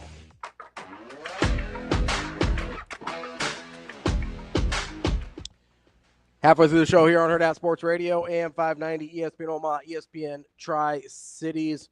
We're live here on the Pillar Exterior stage. That's DB. I'm Ravi, Lulla. DB, there was a topic. No, I mean, there was a lot in there that Sam was talking about. But there was one thing that I kind of got wrapped around my noodle here. And so we were talking about Chris Jones, Hall of Fame, not Hall of Fame. Yeah, that was interesting. He seemed pretty sure. Yeah, I'm more sure on Sue. You seemed less sure on Chris Jones. I'm not like I think I worry about his overall statistics. Okay. Like you have to watch him. Yes. So I think that's the case with a lot of defensive tackles. Cuz he fair? Yeah, I mean he's clearly disruptive, but like with forced fumbles, I think he's only got this is a while ago. So I know I'm within one or two. He's got about 80 sacks. Mm-hmm. I think he's got, 12 or 13 forced fumbles. When you look at like disruptive, like hard data, I don't know. I think you have to watch him to appreciate him. But I'm more sure that Sue is a Hall of Famer. So for reference, and somebody even said it, but like he's on the All-Century team. So Sue, you're right on 80 sacks for Jones. 80, right? About 80 tackles for loss as well, and 13 forced fumbles. Sue, for comparison, only 71.5 sacks. Now he does have 130 tackles for loss, so he's significantly higher there. It's incredible. And then I got to find his forced fumbles. But so there's in the only 5 forced fumbles for Sue. So they're in the neighborhood. Yeah. Right? Yeah. Like Sue, significantly more tackles for loss. And Chris Jones is going to have more hardware. Yes. Chris Jones, significantly more forced fumbles. And he's 3 years behind in terms of how long he's played. No-brainer Hall of Famer Warren Sapp, right? He's in, but like at the time. Yeah. Oh, okay. I was wondering. Yeah, no question. Like that's not even a debate for anybody, right? For comparison's sake, 96 sacks, 91 tackles for loss. and he's several years ahead of where Chris Jones is at. Sapp had 96 sacks. Yeah. As an interior lineman. Yeah. Seems like a lot. Not a lot, not as many as Aaron Donald, but I would not have guessed that for Sapp. I'm trying to find some other ones here that are good examples. How do you feel about Bryant Young? Different kind of game. Yeah. I'm just going positionally here. I know, but it was such a different kind of game. Yeah. He was dominant. Mm-hmm. Probably for about the same amount of time. Because we would say Chris Jones has been dominant for, again. A little late bloomer. Okay, so I'm having this is like real time. Mm-hmm. So it seems like in my head he's been probably what I would call dominant about 4 or 5 years. Is that too short a span? Probably. So his big breakout was his third year in the league. He had 15.5 sacks. What year was that? 18? That was 18. Okay. And then he goes 9 sacks, goes to the Pro Bowl next year. Then he's been first or second team All-Pro for the last 5 years. But he did have that 15.5 hanging out there 2 years before that. So it's like truly, truly dominant, probably at least 5. Okay. Yeah, I wouldn't. I think he's sensational. So I don't. I mean, if he was in the Hall of Fame, I wouldn't be like, oh, no, he doesn't belong. Like, I just watch. Mm-hmm. I mean, that's all I usually watch is the interior line. Yeah. On both sides. But now I watch secondary a lot more, too. Sure. Just because of how hard it is to get stops. Yeah. And I look at this guys now in late movement, but he just, I watch him and sometimes I just shake my head. Yeah. I must have paused probably, I don't know, 4 or 5 games in the last 10 days since Caleb was home. And I would pause it like at the snap and I would be like, look at the D line here versus the O line. What do you think when we would try to guess the result of the play based on just pausing it and the initial. Yeah. Like the initial push. Yeah. Yeah. It's almost uncanny what really happens. Now, occasionally you'll have these good running backs where you'll be like, wow, how'd they not make that tackle in the backfield? And they get so vertical with their D-line that it ends up being a house call like Saquon Barkley. But yeah. Fudge. Last one here. The guy that Sam brought up, Cortez Kennedy. Pretty clear Hall of Famer for most people. Only 58 sacks. Yeah, different game. Only 15 tackles for loss. Yeah. 11 forced fumbles. So asked to do different things, right? But just if you're going statistically, which it's hard at defensive tackle. I don't mind the Sapp comp because Sapp got to play a lot. He got to do a lot of different things along. Yeah, they moved him around like a little Chris bit. Jones. Yeah. And, if he plays, Sapp played 12, 13 full years. So if Chris Jones plays 3 or 4 more, he probably gets to those numbers. Yeah, and I felt bad for Matty DeMarinis because he's watching the Texans and he's so mad at that offensive line and a couple of the A-gap blitzes and stuff. And I'm like, look where they put Chris. Like that was Spags was doing that by design. It looks really obvious on television. Like, oh my gosh, just step here. Yeah. But you got to look at how he personneled it too. Like. It's a really well coached unit. It's the same thing we see on offense, right? Where people scheme guys into looks, right? We don't talk about it nearly as much on defense, especially not on the defensive line. But it's really easy to be like, oh, well, why do you have a linebacker covering so and so, or why does safety get switched off onto Tyreek Hill? And it's like that's literally everything the offense was working towards getting that right matchup. And I'm sure like in the game plans and stuff, it's like, hey, 95, commands the double or doesn't get the single or stay big on big. Like they have their rules when you game plan game wreckers. Yeah. That's why some of those schemes work. But there's also a reason they're game wreckers is a lot of times the schemes don't work. Yeah. they literally wreck the games. Let's get to TK here real quick. Let's talk a little Husker women's basketball. TK. What's going on, bud? Good morning, fellas. How are you? What up? How we doing? Feeling better, DB? Yeah. I mean, better than like Thursday and Friday, but I'm not where I need to be. But I'm getting there. What's up? Can you at least eat? Yeah, no, but I need to get back at it. We're trying. Okay. Well, I wish you good health. Appreciate that, now, man. I'm up. I am very, very impressed with how I've seen Miss Prince just continue to accelerate. Like she started off the year really good, especially for an 18-year-old. But I mean that performance against Iowa is different. So my question is, what after about the halfway point of this season, what is the ceiling for this year's Husker women's basketball team? You know what's funny? You bring them up. Your guy that you cheer for in my household that you ask about all the time just told his big brother yesterday to stop sleeping on Britt Prince because and he got this from me. He's like, yeah, Dad, Caleb, she would just like 30 and 40 piece Maya. So like she needs to get her due. And I just was like, I just said that on the show the other day. He's a huge Britt Prince fan. Her ceiling?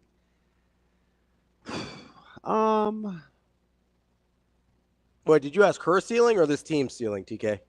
This team's ceiling. We it's high. Talked about her ceiling before. So their ability to play without two of their better players, the depth that Coach Williams has been able to establish, I think, has been pretty sweet. We were trying to get her last week. She said it wasn't a good time. We're gonna get her. We think we're gonna get her this week, but this is one of her better coaching performances in my opinion. They haven't been as good on the road, but what she's been able to do without two of her better players and just the amount of emotional ups and downs losing those two, I think it has been incredible. And they got one in a tough arena the other day at Iowa, which I was pretty impressed with, especially down the stretch when it did look good.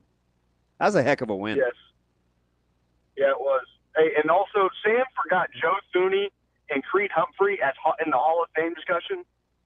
Yeah, those two are going to end up in the Hall of Fame. Yeah, it's hard for centers, but man, they are way good. No pushback from me there, TK. TK, appreciate the call, bud. Have a good week. No, See you guys. No pushback there. Jack, hold on the line here. We will get to you and your question when we come back. Oh, yeah, he's legit. He's legit. Just his athleticism. I mean, does Jason Kelsey get in? Yeah. I mean, now part of it's probably the media love for Jason Kelsey too, but like just from football, that dude's getting in. That's DB. I'm Ravi Lulla. We'll be back with more Hurrdat Sports Radio coming up next.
We will be back.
back.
You're listening to Hurrdat Sports Radio.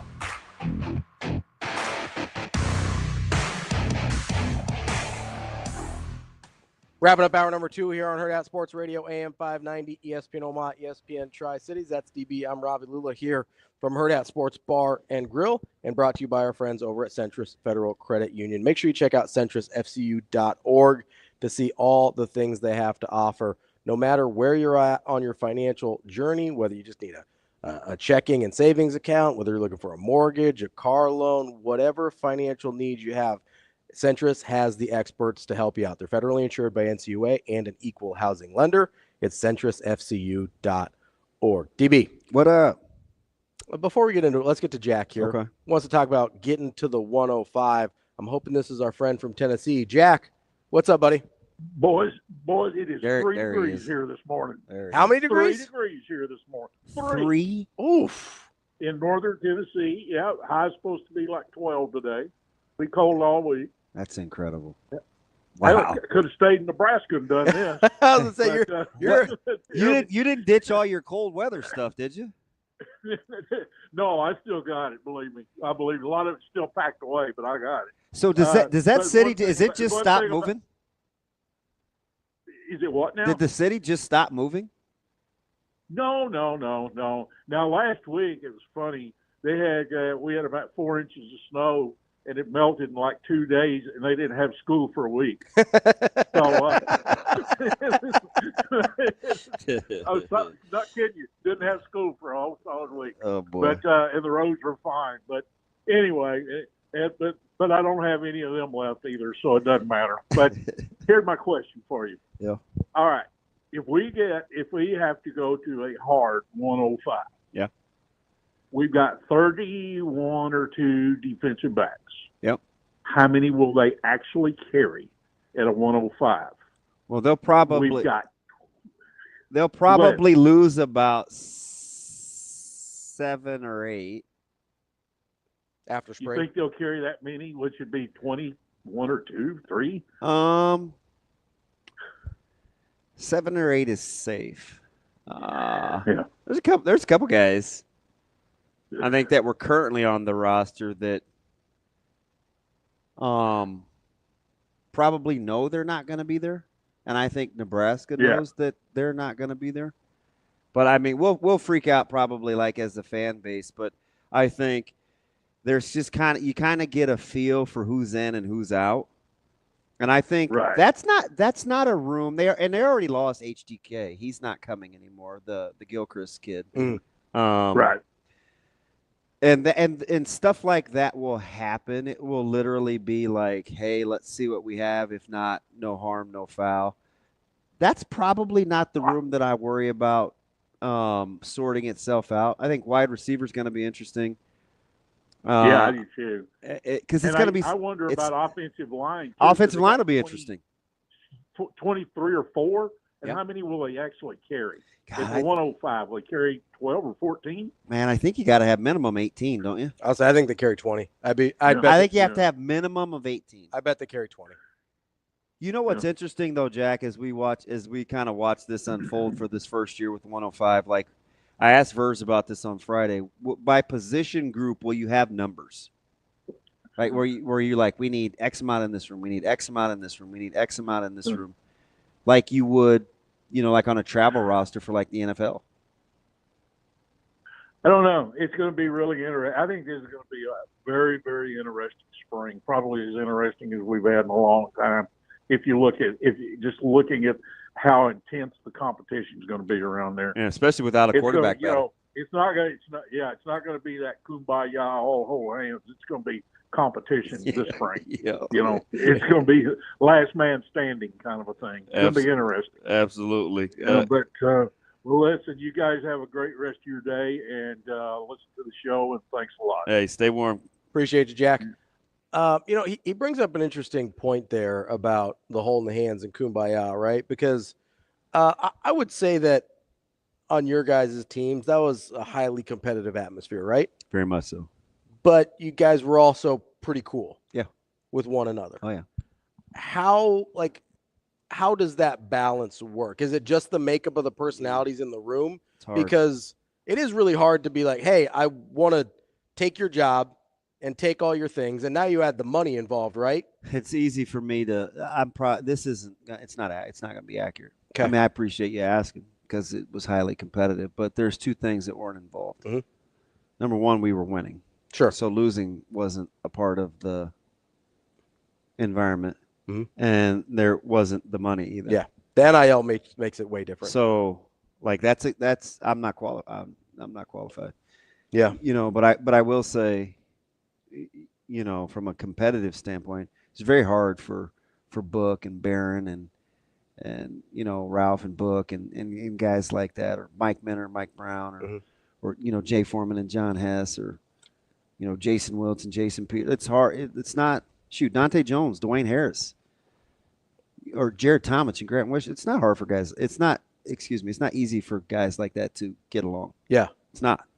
It's not how they're wired. Yeah, man. I mean, you can be free. You can be friends when you're not playing. You want to play. There's a lot of talk about kind of what that running back room was in terms of competitive, right? Because you had a bunch of guys that people thought could have started just about anywhere else in the country. Was that the most competitive room?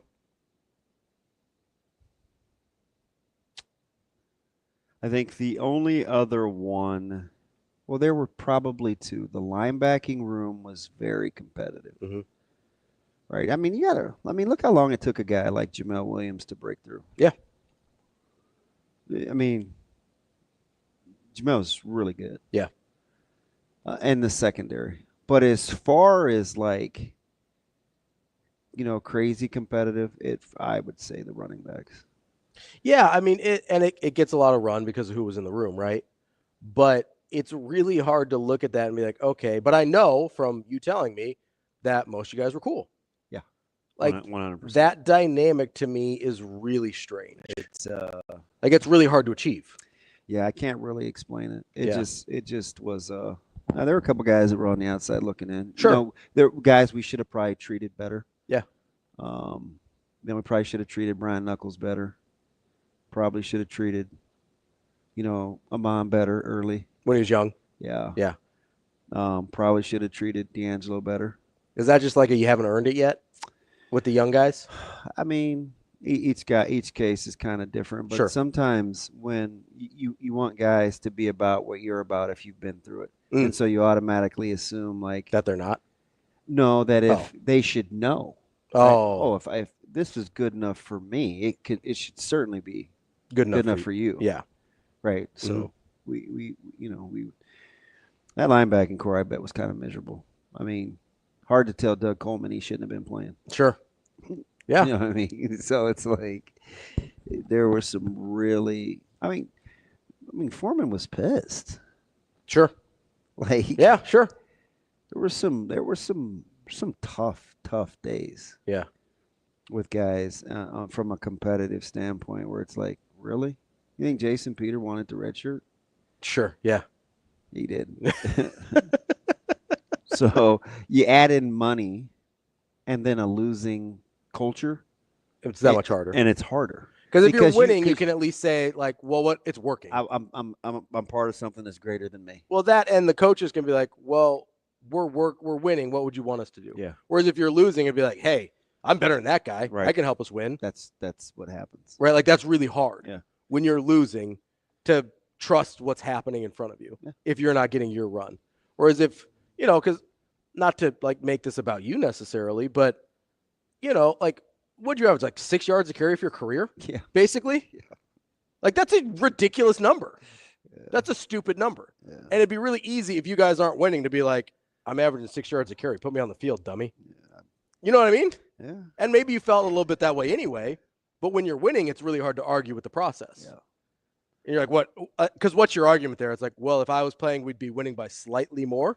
I just remember, I don't know why you're gonna get me started, but I remember like some conversations. It was I would basically say, it's about opportunity. Like, yeah, anybody could do that. So, whether that turned out to be true or not, it really wasn't. Mm-hmm. It would be varying degrees of good. Sure, because there was a pecking order, but I mean, I know Clinton thought. I mean, everybody thought the same thing. It's like, if you give me X amount of carries, I'm doing that. Yeah, right. But that's the competitive nature, right? Right. That's why I bring it up, because you're going to have, especially in a team that hasn't won yet, you're going to have a lot of guys, because now you're not only fighting for starting spots, you're fighting for roster spots. So what these guys have to do, if they really want to. Like, my recommendation to the defensive backs and the wide receivers and to anybody else is there are no preconceived notions. Mm-hmm. And I mean that on both sides. So don't assume coaches think one thing and to the positive, good, or don't assume they think it to the bad. So if you haven't had a good run previously, right. There are some of these guys, I think, that are kind of going into this off season or this spring already a little doom and gloom. Like, I'm not going to, or this guy doesn't like me. Because of, opportunities that have been squandered. They brought in some guys ahead of me. And sometimes it's just to keep your skills sharp. They're not dumb. Like, they know what they want to accomplish from a competitive standpoint. But, I mean, three new DBs. And the secondary at the cornerback spot and a hybrid safety is not. It's no accident. Well, it's also not like wholesale bodies, right? No, it's not I mean, it is what it is. It's enough to be competitive. Yeah, that's all they're after. That's DB. I'm Ravi Lulla. Coming up next, we're going to talk to Arif Hasan. He covers the NFL for WideLeft.football. Get a little bit deeper into these conference championship matchups, everything we saw in the divisional round as well. All that and more coming up next here on Hurrdat Sports Radio.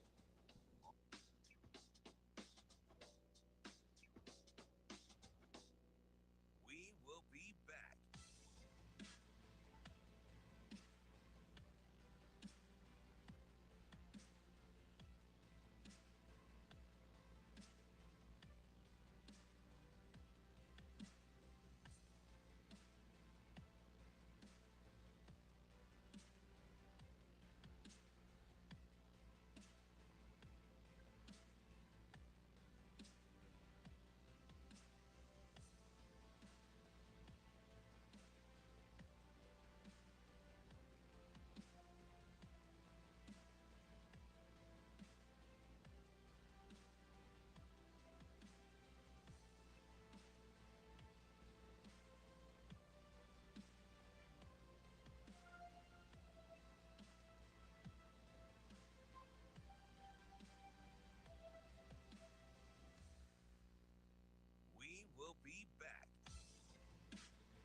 You're listening to Hurrdat Sports Radio.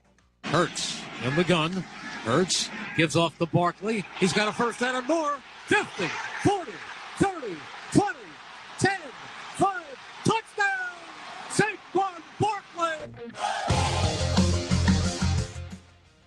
Kicking off hour number 3 here on Hurrdat Sports Radio, presented by Centris Federal Credit Union. That's DB. I'm Ravi Lulla.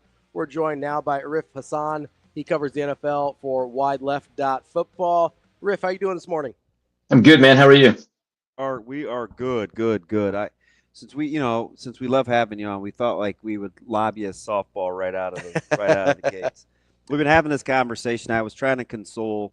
This is weird because I'm not a Chiefs fan at all, but I happen to like this particular person. He's very worried about Buffalo and the matchup, and rightfully so. I mean, Buffalo is a good team, and we'll get to them. And I told him to relax. I said, you got arguably the best staff. You have the best quarterback, and you probably have the best singular unit.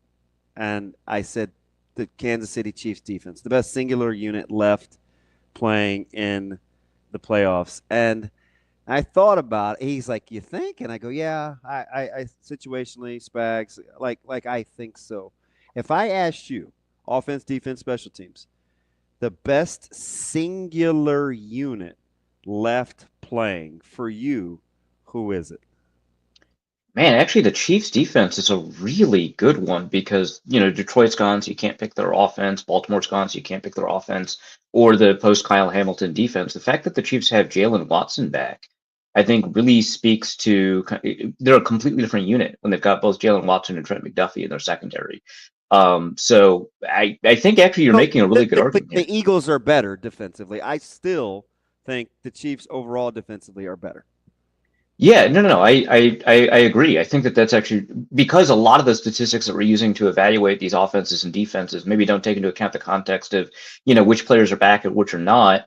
And I think getting Jalen Watson back, having him with, obviously Chris Jones, George Karlaftis, and especially Trent McDuffie, I think says a lot. Justin Reed has been playing well, but having all of that unit together with Spagnuolo, right? Having maybe the best individual game plan guy, among the coaching staffs. Oh, Spags. I think, yeah, Spags, yeah. I think really gives you potentially that edge, right? Because first of all, I'm not crazy high on the Eagles relative to these other teams, so it's a little bit easier for me to be to be a little bit more optimistic here. But yeah, as you're got a good point. That aren't either. they feel gettable. That's what we keep saying. They just they should have won by 30 yesterday. And right. Down to a final possession. I'm like, how? Yeah. Well, I mean, the same thing happened against the Packers, right? You're like, okay, you should be handling this team with a lot more, if you're a second seed, and they didn't do it. And I've been kind of a little bit suspicious of the Eagles all year. I just think that Jalen Hurts is not playing quarterback at the level that you'd expect a team, the second overall seed, to be able to do. I think there are some susceptibilities that he has against the blitz. I think this is primarily a Saquon Barkley team, which isn't a bad, place to be. He's obviously a tremendous player, right? But I think that I would rather be outstanding at quarterback than I would be at running back. And I think that that's where you're at with a lot of these other teams that are left in the playoffs. So, the Eagles are good, right? It's hard to be where they're at without being good. But I just think that they're, like you said, a lot more gettable, right? Like I think that, there are some weaknesses at the linebacker core that you can exploit, especially if you've got a player like, I don't know, Travis Kelce, right? Or, they've got, some issues like defeating the blitz, given, who the quarterback is. And I think that they're really just kind of built to win one kind of football. Obviously, that's taken them really far, but I don't know if that's going to be enough to like win a Super Bowl. So, it's also hard for me to bet against the Chiefs, even if they're having the most disappointing year that they've had in a long time. Disappointing one seed, right? So that's the funniest thing, man. Because like I made the argument. You brought up Travis Kelce. I go, can I make the argument the Chiefs also have the best singular pass catcher left in the playoffs as well? And he asked going into break, and I was like, well, statistically, there has no argument, right? He's been prolific in the postseason. But he should not be the best receiver left in the playoffs right now. But and I'll let you answer whether you think that's true or not in a second here. But let's say they've got best coaching staff, okay, best quarterback, best defense. Let's say they have the best pass catcher, and yet we're sitting here and being like, "Oh, I'm kind of scared of the Bills." Like, is it just the way it's looked? Like, is that what we're doing here? Because if you just kind of break it down that way, it feels silly. And they won 15 games, by the way, and probably would have been 16 if they gave a single flying F in the final in the regular season, right? Like they very easily could have been 16-1, and you're sitting there and you go, okay, what are we doing? Is it just the way it looks?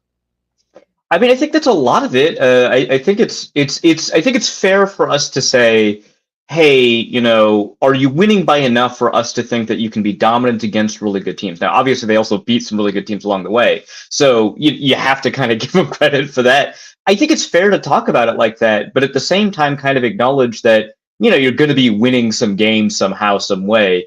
And, you know, there are some teams that have won a ton of games that just got eliminated that had fewer, you know, quote unquote question marks, right? I would consider Detroit heading into the playoffs a more complete team with a little bit of a better resume. And of course, they're one and done, right?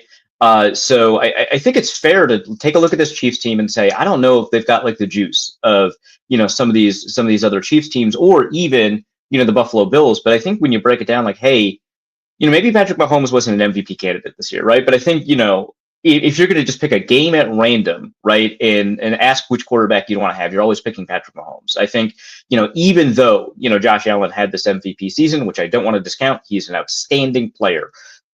It's really hard for me to move past, you know, the fact that the only quarterback in the history of the NFL to have a greater than 50% win rate when down in the fourth quarter is Patrick Mahomes, right? How can I ignore that? When I know like how good this defense is, when I know how good some of this receiving unit is, like Xavier Worthy coming online in the second half of the season, I think is also pretty meaningful. Personally, I wouldn't say Travis Kelce is the best pass catcher left. I think it's AJ Brown. He's not been having a good year, but if I'm going to excuse, you know, Patrick Mahomes for not having a good year and I call him the best quarterback in the NFL, I think I can do that for AJ Brown. But Kelce is close, right? I think that he's probably number 2, right? Because I'm not going to pick anyone you know, on the Bills, and that's just the nature of the Bills. They don't have any stars at receiver. They're comfortable with that. And, you know, I'm not going to pick Terry McLaurin. I love Terry. He's incredible, but he's not Travis Kelce, right? So you've got, you know, maybe the best, maybe the second best pass catcher. You've got, you know, with Jalen Watson back and Spagnuolo is the best game planning defensive coordinator left, you know, kind of this remarkable defensive unit. You've got Patrick Mahomes. It is like pretty tough to look past the Chiefs as, you know, this favorite to win and then potentially three-peat. I just think that this is maybe, and I think we're maybe spoiled for how good the Chiefs have been. This is maybe the most threatened, I think fairly so, that the Chiefs have been in a long time. This Buffalo team is closer, I think, to this Chiefs team than, you know, maybe since the Buccaneers, you know, in 2020 were able to knock off the Chiefs. So it's been a while, and, you know, the Chiefs have shown vulnerability in ways that obviously haven't been exploited very well by other teams, but in ways that make us kind of wonder and be concerned. But that doesn't mean they're not the best team. It just means they're not the best team by as much as we're kind of used to seeing, and we're kind of grading them on a curve that they set, which is maybe a little bit of an impossible curve, you know, to work against. No disrespect to Sanistril or even like a good pickup like Fowler Jr. I'm talking underappreciated guys that are playing better than maybe the non-fan base thinks. Safe to say that the Bills have the 2 most underappreciated really good players in Terrell Bernard and James Cook on their roster. You know, I'm going to go with the Bills, and I'm going to say, and I actually, maybe this is me being a little bit, you know, over my skis, because maybe he is actually being appreciated well enough, but I haven't seen enough people talk about Christian Benford. I like Terrell Bernard, but Christian Benford is playing some really outstanding football this year, right? And you know, he started, you know, right away over a first-round pick when he was a 6th-round rookie over Kyer Elam, right? And he's only been getting better since. I think that he is playing some outstanding football. Now, I don't like pay attention to who got, you know, selected to the Pro Bowl, so maybe he did get selected to the Pro Bowl, and I'm kind of missing the mark here. But I just think that I haven't seen people talk about him that much, and he has been really outstanding. So I do want to shout him out. I think Terrell Bernard has been playing really, really well. I think that he's a very underrated player. And James Cook is such a good shout because he's incredible. Holy, Yeah, yeah. I took some unders on him earlier this year, and man, what a dummy, right? I am such an idiot. He's incredible. I told Ravi, and I'm a diehard Steelers fan, so it's hard for me to fawn over anybody else really in the NFL. But there are two things I left thinking yesterday. Number one, there was this part of me that felt oddly satisfied that Allen controlled a game in which it was about self-control and discipline, right? All the things that people assume he's not when he's got his cape on, right? So I enjoyed that. And then the other thing is just the hidden yardage of controlling the game plan with how Cook could maneuver in tight spaces. It's not running through the gaudy gashing holes like Henry was doing with Buffalo. It's very subtle. It's very efficient, and he can line up and do it again. I have a tremendous amount of appreciation for that. Yeah, I think one of the things that we tend to ignore when we're looking at running backs until it becomes super obvious, right? Like Marshawn Lynch is a really good example of this, is contact balance, the ability to take on contact, stay upright, and churn out a couple of extra yards. And typically we see this with like bigger backs, right? Guys that are like 220 pounds or whatever. But I think James Cook has a lot of really excellent contact balance. He can take a hit and continue moving forward, churning. So like, yeah, I mean, it's not necessarily always kind of these flashy big plays, which he does have on his resume, which is really nice to see. But it's also, like you said, getting skinny. It's taking a hit from a linebacker and adding, 2-3 yards to that. And that really like adds up. And it's really frustrating for a defense to line up correctly, play your cues, fit your run fits, and hit the guy in the hole. And then it was a 6-yard run. Like, Jesus, right? That was their 4-minute offense yesterday. The Ravens fit that in the run game correctly. And you lined up and it was 2nd and 6 for the Bills. I'm like, that didn't look like much. It was just a little subtle shoulder turn. He falls forward. He lunges. They come in and spot it. It's like, wow, it's 2nd and 6 with 4 minutes to go. That was, I don't know. He's just really good. Yeah. And I think that him kind of being, Dalvin Cook's brother, a lot of people kind of expect them to play very similarly. And you can see some similarities in how they play. But I think just the fact that, he grinds it out a little bit more. Maybe he's not as explosive. He's still explosive. Maybe not as explosive as Dalvin was in his prime. I think people are a little bit tricked that they kind of see these two players as identical when maybe they're similar, but they've got, I think, a couple of differences here. And I think one of them is that ability to just add a couple of extra yards to contact. Or if it's a little crass, but I'm just being honest, real time. We were talking about quarterback play, and I'm on social media, and I'm like, it's just interesting how even when people aren't even when Mahomes isn't really like what I would call in his game, right? Andy Reid's like, for as smart as he is, I want the ball in my quarterback's hands. Cliff Kingsbury, for all his faults, I trust Jaden Daniels. How interesting is it that in a one-score game on Saturday, the Lions, like, they trusted the ball in the hands of a guy that was like literally just dry humping in the end zone like 90 minutes earlier. I said that real time. I'm like, I can't believe. That's a text message I received in real Like, time. Of course. why would the Lions do that in crunch time? Because I wondered all year, and I love Campbell. But I said, will it ever reveal itself that the Lions have a crunch time coaching issue?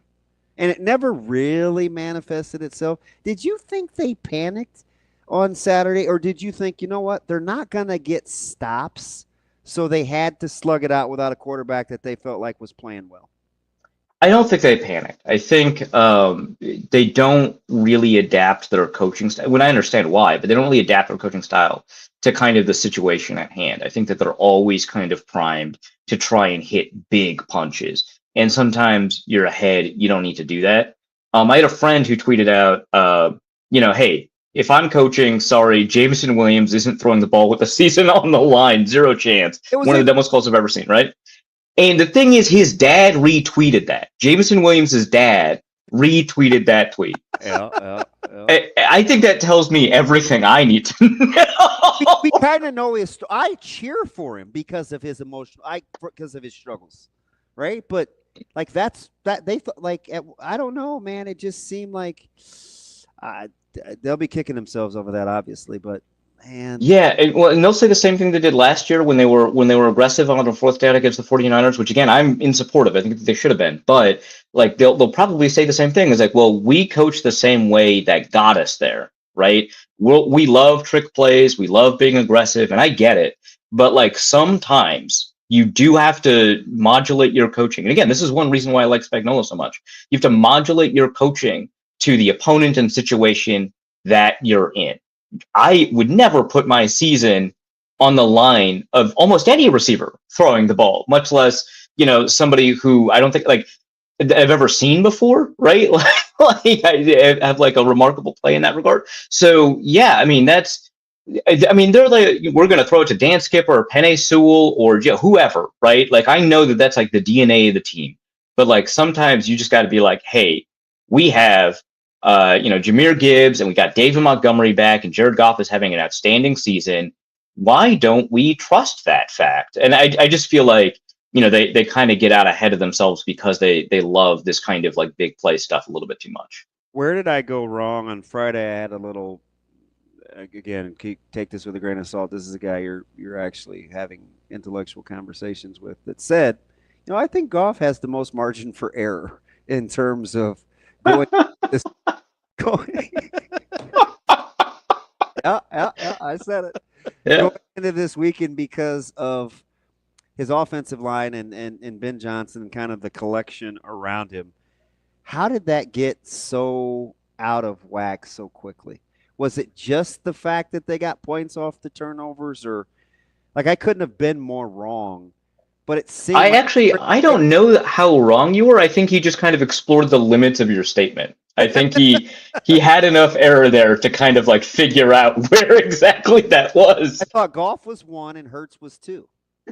Yeah, I think that just in terms of like kind of and I think one area where it kind of went sideways, obviously, is that defense wasn't holding up, right? They'd held up for 2-3 games, but they'd finished, aside from the Vikings game, they'd finished the season with some god-awful defensive performances, right?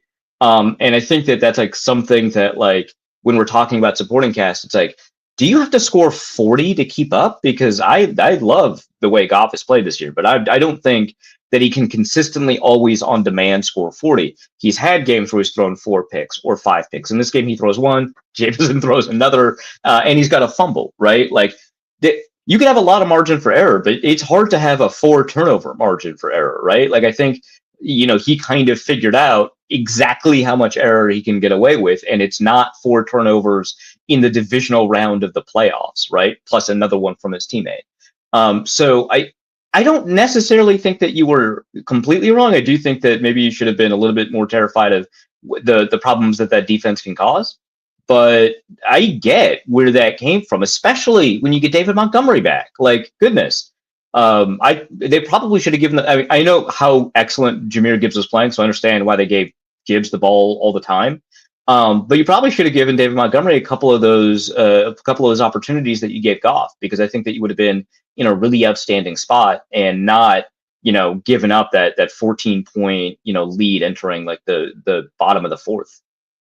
Arif, what do you do with Jaden Daniels as you look at the matchup with Philadelphia? Obviously, he's been incredible, but it doesn't really seem like anyone's talking about the idea that Washington could be playing in the Super Bowl. Like it doesn't seem like that's like, I get they're 1 game away, but it doesn't feel like that's a thing that could possibly happen. But you're right there. This is a team that I know it was a long time ago, but did beat Philadelphia in the regular season. Yeah, they split that regular season matchup. Like, is there like how realistic is that path for Washington and Jaden Daniels, or is it just Jaden Daniels? Like, hey, if that dude balls out, like there's no telling what could happen. That's a really good question. I had a friend text me. He's a Washington Commanders fan. I had a friend text me. He's like, "We're doing it. We're going to the Super Bowl." And I was like, "Calm down." And I was like, "Wait a second. No, you've got a point. Actually, it's just hard to conceive of them as that team. First, I think just because they have a rookie quarterback. I think for the most part, when we see teams make it to the Super Bowl, they've had a little bit of success right before, like the season before they make it to the Super Bowl. And this is like a very kind of sudden appearance. But I think the offense is there. I mean, we have to figure out kind of, how injured Sam Cosmi is and what's going to happen at right guard. I think that's going to be important because the protection there needs to hold up against that defensive front. But, you mentioned Dante Fowler. We've seen kind of the games that Dorrance Armstrong's been having over the past couple of games.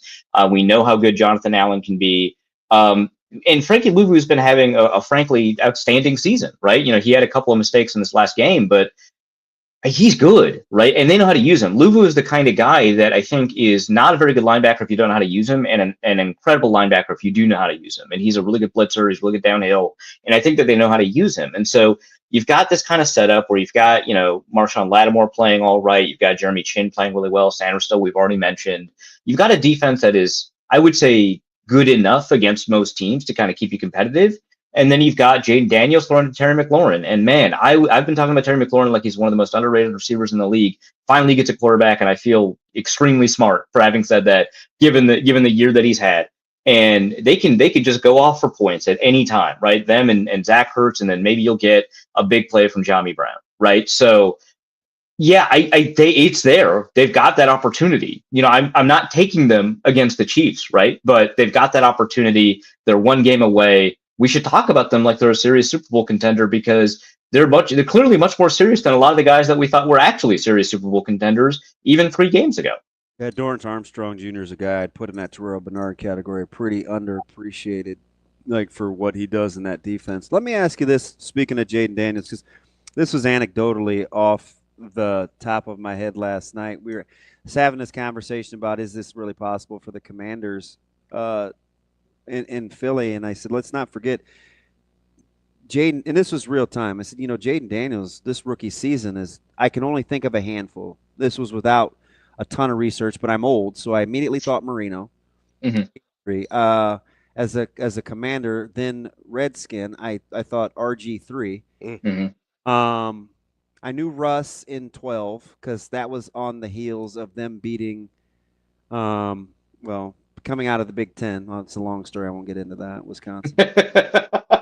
But he was significantly better than Ben in 04 as a Steelers fan. I was like, oh, no, I get what Ben did in 04, but he means way more to his team than Ben in 04. So am I missing anything? Like when you look at the list of performances as a rookie relative to where this franchise has been, remember, just one bad owner away and one coaching change away from like a whole facelift.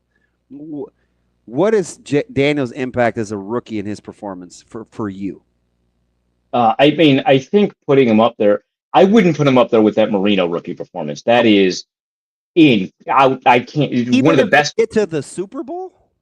Even if because Marino shows up and he is immediately a top 3 quarterback. Like that rookie performance, it's really difficult to put contextually, but that rookie performance is one of the greatest quarterback seasons, period, I think that we've seen, and he did it as a rookie.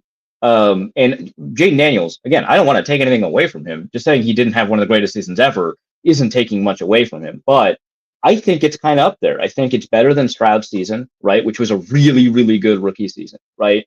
I think it's up there with RG3. I think it's better than Roethlisberger, like you said.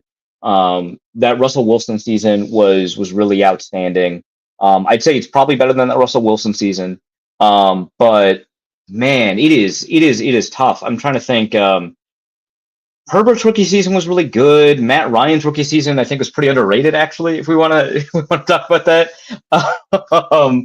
But 2020, that was a good season.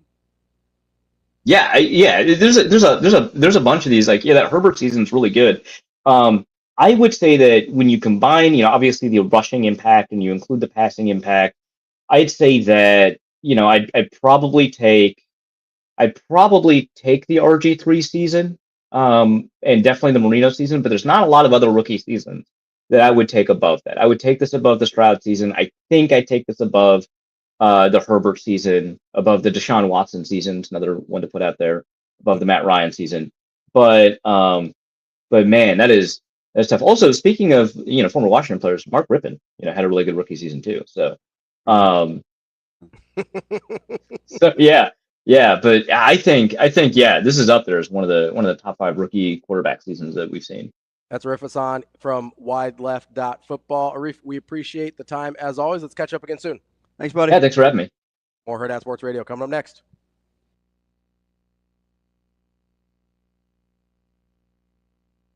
We will be back.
Welcome to Hurrdat Sports Radio.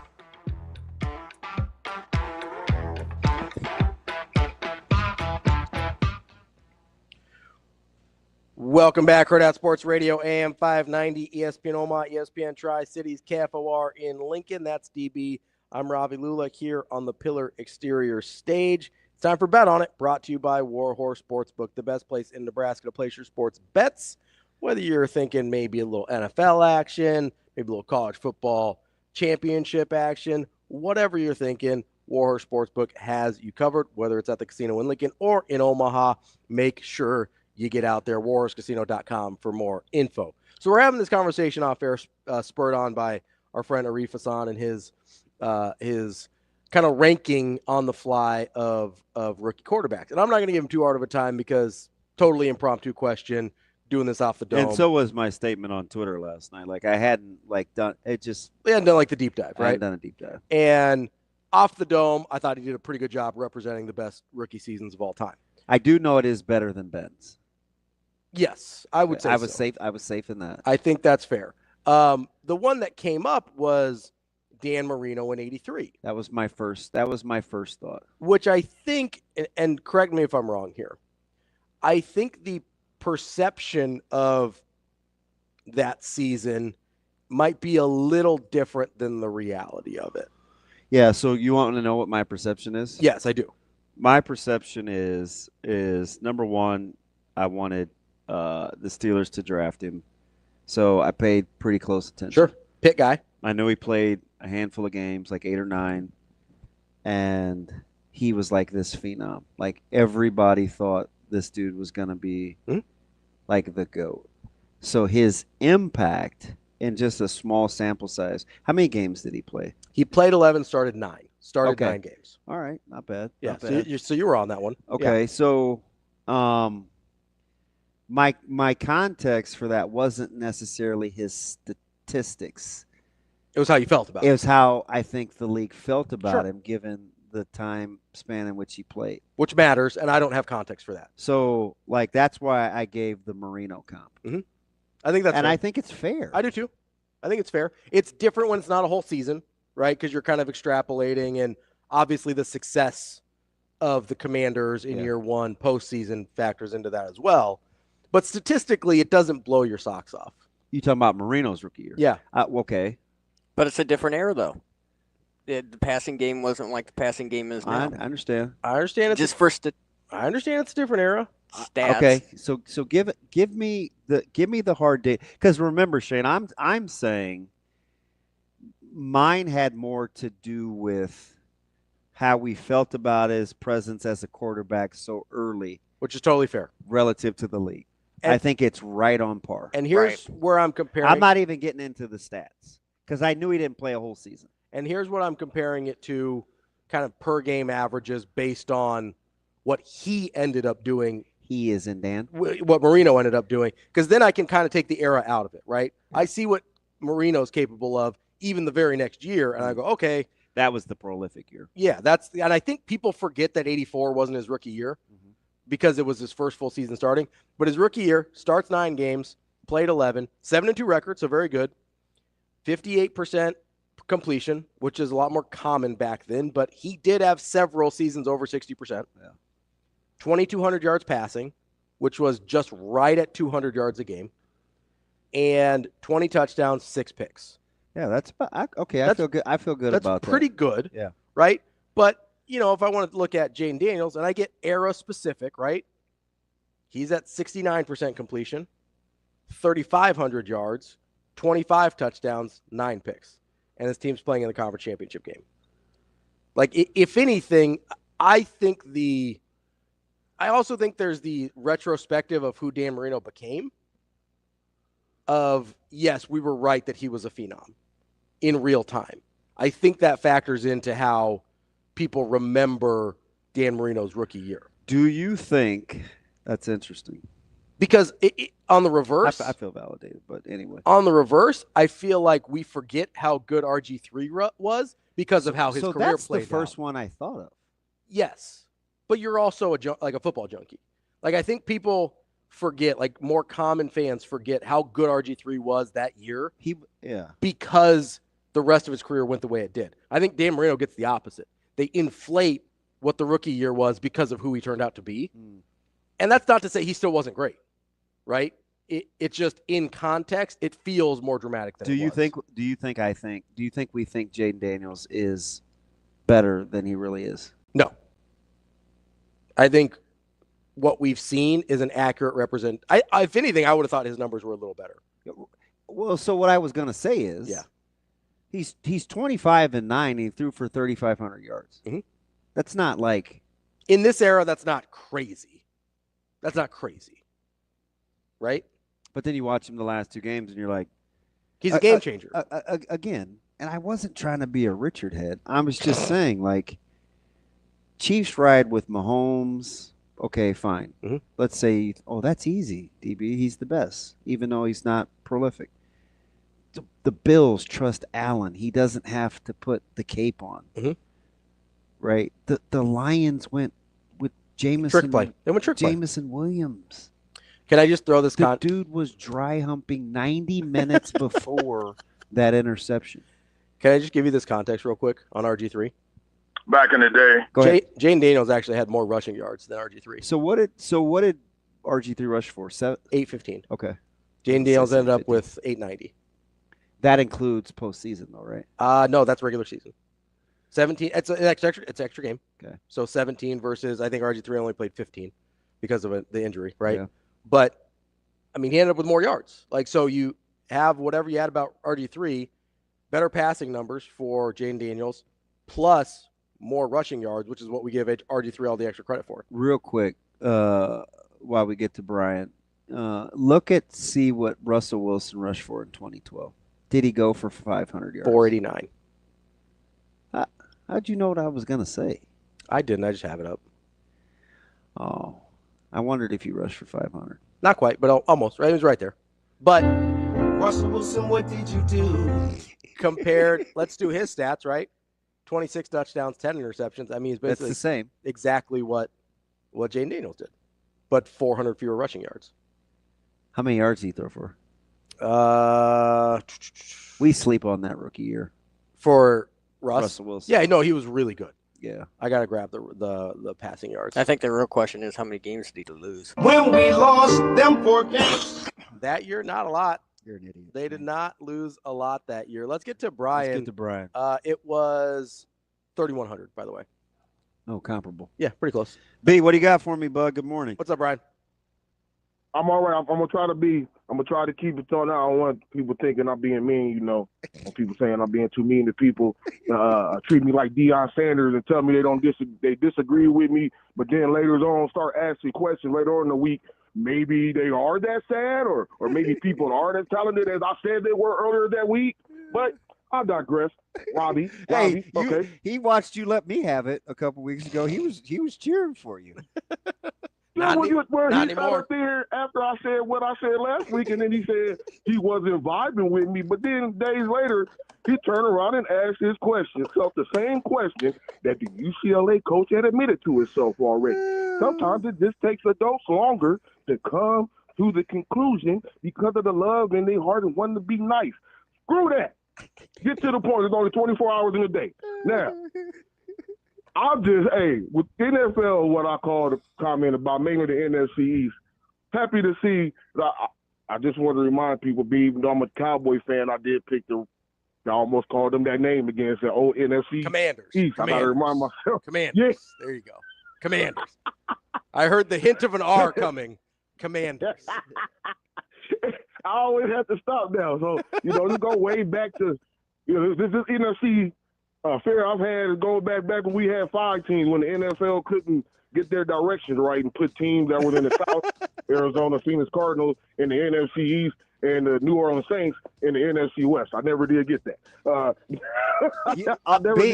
People forget you had the greatest slight of that franchise's name on live radio when you went with the old. Oh yeah.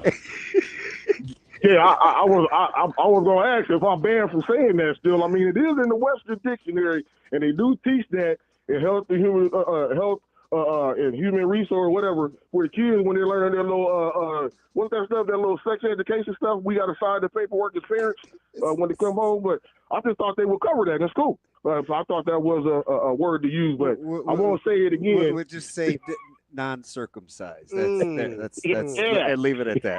Okay. Yeah, I'll leave it alone. But even though I'm the Cowboys fan, I still like the NFC East. This looks like the 80s where we don't care about the NFC West, any other team. I'm just happy to see this. And I hope the Washington Commanders win this game. Commanders. Because we don't like filthy. Commanders. Yeah, we don't like Commanders. We don't like the filthy Philadelphia Eagles, okay? We don't like the filthy Eagles. But you like the Commanders? More tolerable. Yes. I mean, this is NFC. You're not used to it. I'm a 49ers fan. I'm familiar with the NFC. No, not the East. You're not here. You stay over there with them San Francisco and that sunshine stuff. I'm hanging out with your Cardinals now, B. All right, B, man. Be good, buddy. All right. That's Bet On It, brought to you by Warrior Sportsbook.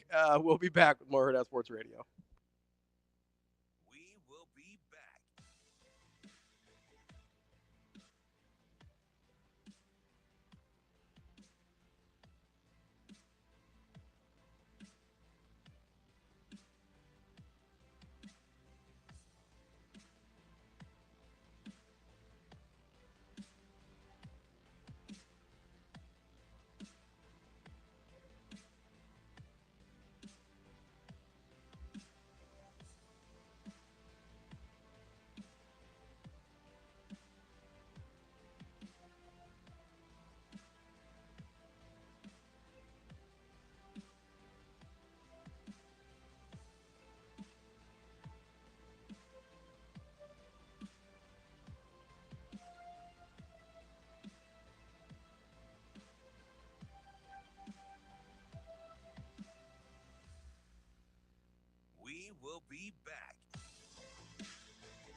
We will be back.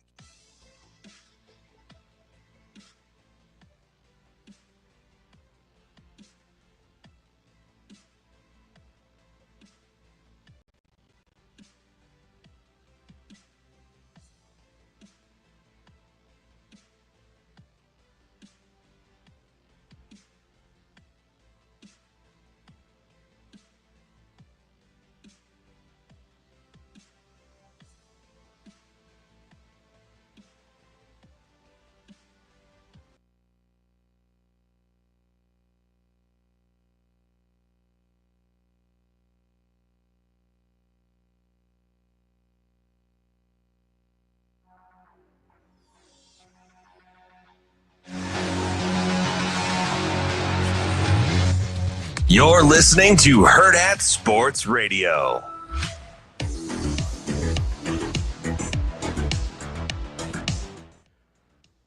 Wrapping up the show here on Hurrdat Sports Radio, AM 590, ESPN Omaha, ESPN Tri-Cities, KFOR in Lincoln. That's DB. I'm Ravi Lulla here at Hurrdat Sports Bar and Grill. DB didn't get to a lot of picks there in Bet On It, but you didn't get to any. That's true. That's what I meant by not a lot. I meant zero. I smell bad. I would like to get some picks out there today. I have one more question, though. Yeah, let's do it. Did you land on who the best unit is remaining in the playoffs? Yeah, I think I'm going to go Kansas City defense. Is it because I said it first? Well, technically, I said it first. No, in you my gave group. me 4. In my group, yeah, it was one of the It was one of the ones that I offered. Yeah. So it's not like I wasn't thinking about them. I also said that while I think Philadelphia's pieces on defense are better, I trust Kansas City more. Ooh, you think Philly has better pieces? Individually, I think I'm more scared of their pieces. You think people realize how well Jalen Carter's playing? I do. That's why I'm more scared of That's one of the reasons I'm more scared of their pieces. He's a monster. He's freaky. Yeah, he's a monster. Like, he scares me. I know Chris Jones is really good and like he's scary in his own right and whatever, but like Jalen Carter kind of freaks me out a little bit.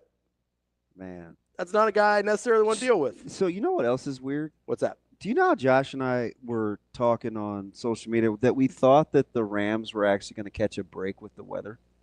Yeah. And we're like, oh, it's gotten a lot better since they did not catch the 5 days before. They did not catch a break. And it was bad again. Yeah, it was terrible. Although they did the one break they did catches, it was still low 30s. Yeah, it wasn't super cold. The weather was like the snow wasn't great, but I actually don't think that situation was that bad in terms like the snow doesn't help. I don't know. I think by far and away the most miserable looking person out there was Matt Stafford. Yeah, he looked miserable. Probably. I mean, he didn't play as I mean, he's from Texas, plays in LA. He just looked like he didn't look like he was having a ton of fun. Oh. He's also last drive was big though. Yeah, it was until second to last drive. The last drive was almost big too. Like they were moving, and then obviously it putters out. But I don't know. I think I do land on Kansas City, and part of it's Spagnuolo. Like I've seen him be so good over and over and over again. So how dumb am I that I like the Bills?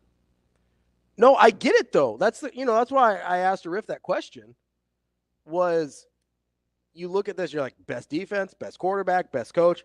I think he's the best pass catcher over A.J. Brown left, but I'm not going to fight anybody on that. Well, but again, though, statistically, though, you're not wrong. Yeah. And we can roll our eyes at Kelsey, and all he does, listen. All he does is make every big catch ever. At the oldest, he's never been younger. Never been older. Older, I should say. Never been older. Golly. He's never been older. Yeah. And he had the longest postseason catch of his career. Yeah. He just gets. I don't know. So that's why I said statistically, like you're saying. And here's, now, what if I was picking of all the guys left? Would I say, oh, I'll take him first? No, because I think you do have to put him with Mahomes. But I'm not like maybe because of their connection. I'm telling you, you get bored one day. Yeah. And you just want to laugh and chuckle. Yeah. Just watch those two. No, it's stupid. They're playing a different game than everybody else. When I say they're telepathically connected, I'm only sort of kidding. Yeah. Because I don't know how else that happens. So that's fair. If you take him away from Mahomes, I don't know. But if he plays with a different quarterback for 10 years, maybe it's not the same, but maybe you get some of the same stuff. Yeah. But, I mean, if we're going to talk quarterback pass-catching combination, I'm definitely taking Kelsey Mahomes over Hurts and Brown. I mean, that's no question. I don't like AJ like everybody else does. I don't either, but I don't know who else would be the second. And place. I would take McLaurin over AJ. Fair. Maybe you do take Daniels McLaurin over. But maybe I have to. I guess do you have to take the quarterbacks with the receiver? I don't know. I'll take Kelsey independent. I will. I think I would. I think I would take Kelsey independent of the four teams up. Boyce asked a fantastic question last night, and I think he's right because I didn't pay attention real time. He asked me if we were sure that Mark Andrews, had he even caught the ball, would it have been in with his bum down in the pylon? Yes. I'm positive. They showed the pylon angle last. He was going to be in. Like there's no question. The way he fell, he was going to be in. Because he wasn't going to be touched, so it didn't matter if he hit the ground. Like he was going to hit the ground maybe before he got in, or like his butt may have hit before he got out of bounds. He wasn't going to be out of bounds was not a problem. He was going to be in bounds. Yeah. Okay. Like I'm very confident about that. I think it's easy to look at and be like, oh, maybe it wouldn't matter. Like he was going to be in. Like, hey, that was not. I felt. So, I want to. I didn't feel bad for Lamar. I felt bad for Mark Andrews. I really did. I did feel bad for Mark Andrews, and he's one of my diabetic buddies too. I know you cheer for him. He's been through a ton. Yeah. He was hurt. He's been hurt a ton. Yeah. Took a back seat a little bit to Likely. Yeah. He had the fumble. Yeah. Yeah, that was a tough game for Mark Andrews. And he had a heck of a second half of the season. He did. He was really good for them, and he's had a really good career too. I hated for it to be him. I really did. I hate being that guy that's like, yeah, and all of a sudden, but I'm still going to take the Bills. No, but I get it. Because I look at him, I go, even with all those things that we keep talking about, still kind of feels like the Bills might get him. It really does. But I don't feel good about that. I did see that the Eagles are up to 5.5. Somebody told me 4.5. Was that us X's and O's? Yeah, it's up to 5.5. Yep, it was 4.5. It went 4.5, 5.5, 5.5, 4.5. Now 5.5. It's too many. For against the. I don't trust Jalen Hurts to do anything. I don't really either. I do trust Saquon. But I don't trust Hurts and I don't trust Sirianni. You told me he was the MVP. I'm not mad. I am not mad. Unbelievable. I am not mad. What is that team without Saquon Barkley? Nothing. Like, they make the playoffs probably. But you can't do that, though, because you could do that with any of the aforementioned. Yeah. I mean, what's Buffalo without Josh Allen? Right, but I'm saying we usually don't do that with running backs anymore. And I get it. People don't want to. The only pushback on Josh Allen is because statistically he's had better seasons. Mm-hmm. And the other thing is where people feel like, well, it's not just because it's his turn. I'm like, no, I think this was his best year. He's been incredible. This is the best he's been. It was the thing we talked about in the game yesterday, right? The being in control. Yeah. He feels more in control than he's ever been. And he was the best player late. Yeah, which matters. And has been the playoff bugaboo for Lamar. Yeah. Although that throw that Lamar had to the end zone was unbelievable. Yeah. And Lamar it's hard. I know he had the plays. turnovers. He just gave up too many. Yeah. He had the turnovers. Yeah. Played well late, but that's still going to come back to haunt him. The reason I was doing that with Saquon and not with Josh Allen or anybody else is we usually don't do that with running backs anymore. Right? We usually don't say, oh, without this running back, what is that team? We do it with quarterbacks all the time. Well, the last case you could have made was Christian McCaffrey. Yeah, for the 49ers last year. But that's not something we do a ton with running backs anymore. I do want to get to this national championship game real quick. Ohio State still minus 8.5. Yeah. I don't know. I mean, it feels like a big number. I don't know that it's wrong, but it feels like a big number. No, I think the number's right. Yeah. If I had to play it, I would probably lay the 8.5. I'm having a hard time separating how badly I want Notre Dame to win. Oh, me too. Versus me too. Ohio. But if I had to play the game, I would probably take Ohio State. I think it's way more likely Ohio State wins by 2 scores than it is that Notre Dame wins. Like that, if I had to put it in. So you think it's either a blowout or Notre Dame wins? No, I think it's more likely that Ohio State. Like if I had to put odds on blowing them out versus Notre Dame winning. So you don't see it could be a close game. 27-17. But I think if you're going to go that, like Notre Dame winning would be on 27-17 is 44 points, right? Yeah, 44. And it's 45.5. Yeah. 28-17 puts you right at 45. Yeah. How about me telling you the other day that the Chiefs game should have been 10? How about last night's game where we were both almost dead on? So you said it feels like a 27-24 game. Ends up being 27-25. Yeah. I said they're going to need 30 to win. Yeah. And if they get that 2-point conversion, they would have needed 30 to win. I would have been so mad if I'd have taken that. But the reason I didn't take the bet is because you only offered me 20 more and not double. Yeah. So it gave me pause because I had to think about why you were saying that. So it's not what you said, it was just why you said it. Yeah. So because you were a little complicated, I didn't respond right away. That's 100% the truth. I'm not that complicated. It just was a weird answer. Well, I wasn't so I was like, well, why does he want it on his terms? Let me think about what he said. Well, I was setting the juice, so right? Then I was like, yeah, let me think about it. I was setting the line because I wasn't so confident they were going to get to 30. I could have got a $60 meal instead of a $40 meal. I know, you would have had it. And you know what's funny? What's Hurrdat got going today for their specials? Mondays, I think, is pizza day, isn't it? Yeah. I might have you get me a couple. All right. The you know what's, and I would have been generous too, because if Buffalo had scored late to get to 30, but they didn't need it, I'd have given that to you. Because that was the thing that I said. I said, I don't think the winner will need 30. And I said the winner will need 30. So it wasn't about getting to 30. If they didn't need it, I was going to give you the win still because I'm very generous. I'm kind. You know this about me. Yeah. It's what everybody says. All right, QB Ace, he's on a roll. What's he got? He's laying the points, right? Yep, he likes Ohio State. 38-20, is that what he said? Coach Stokes is in on Ohio State. Are there any domers in the house? I'm probably going to go just because that's where my rooting is. Kidding's funny. Have we fixed basketball today? No, that will be tomorrow. Oh, we're going to fix basketball tomorrow? We're going to fix it. How are we going to fix it? We're going to talk about Nebraska's best lineup, given what's going on. Interesting. Well, it's not defense only anymore. Do you think we have the qualifications to talk about that? I don't know. Just going to give an opinion. I'm sure everybody. Fudge, it doesn't stop 90% of the other yahoos that crank out content every 5 seconds just reading box scores. Sorry, that's an inside joke from Twitter. That's DB. I'm Ravi Lulla. You're a child. I am. I do have one for you if you want an early play. I do want an early play. Hey, take Bill and Margaret. William and Mary? Yeah, getting 6. William and Mary plus 6. I'm dead serious. Deep cut from DB. Listen, follow trends, baby. That's our guy, DB. Billy, oh, Billy and Margaret. I'm Ravi Lulla. We'll be back tomorrow with more Hurrdat Sports Radio. See you. Have a good day. Love you.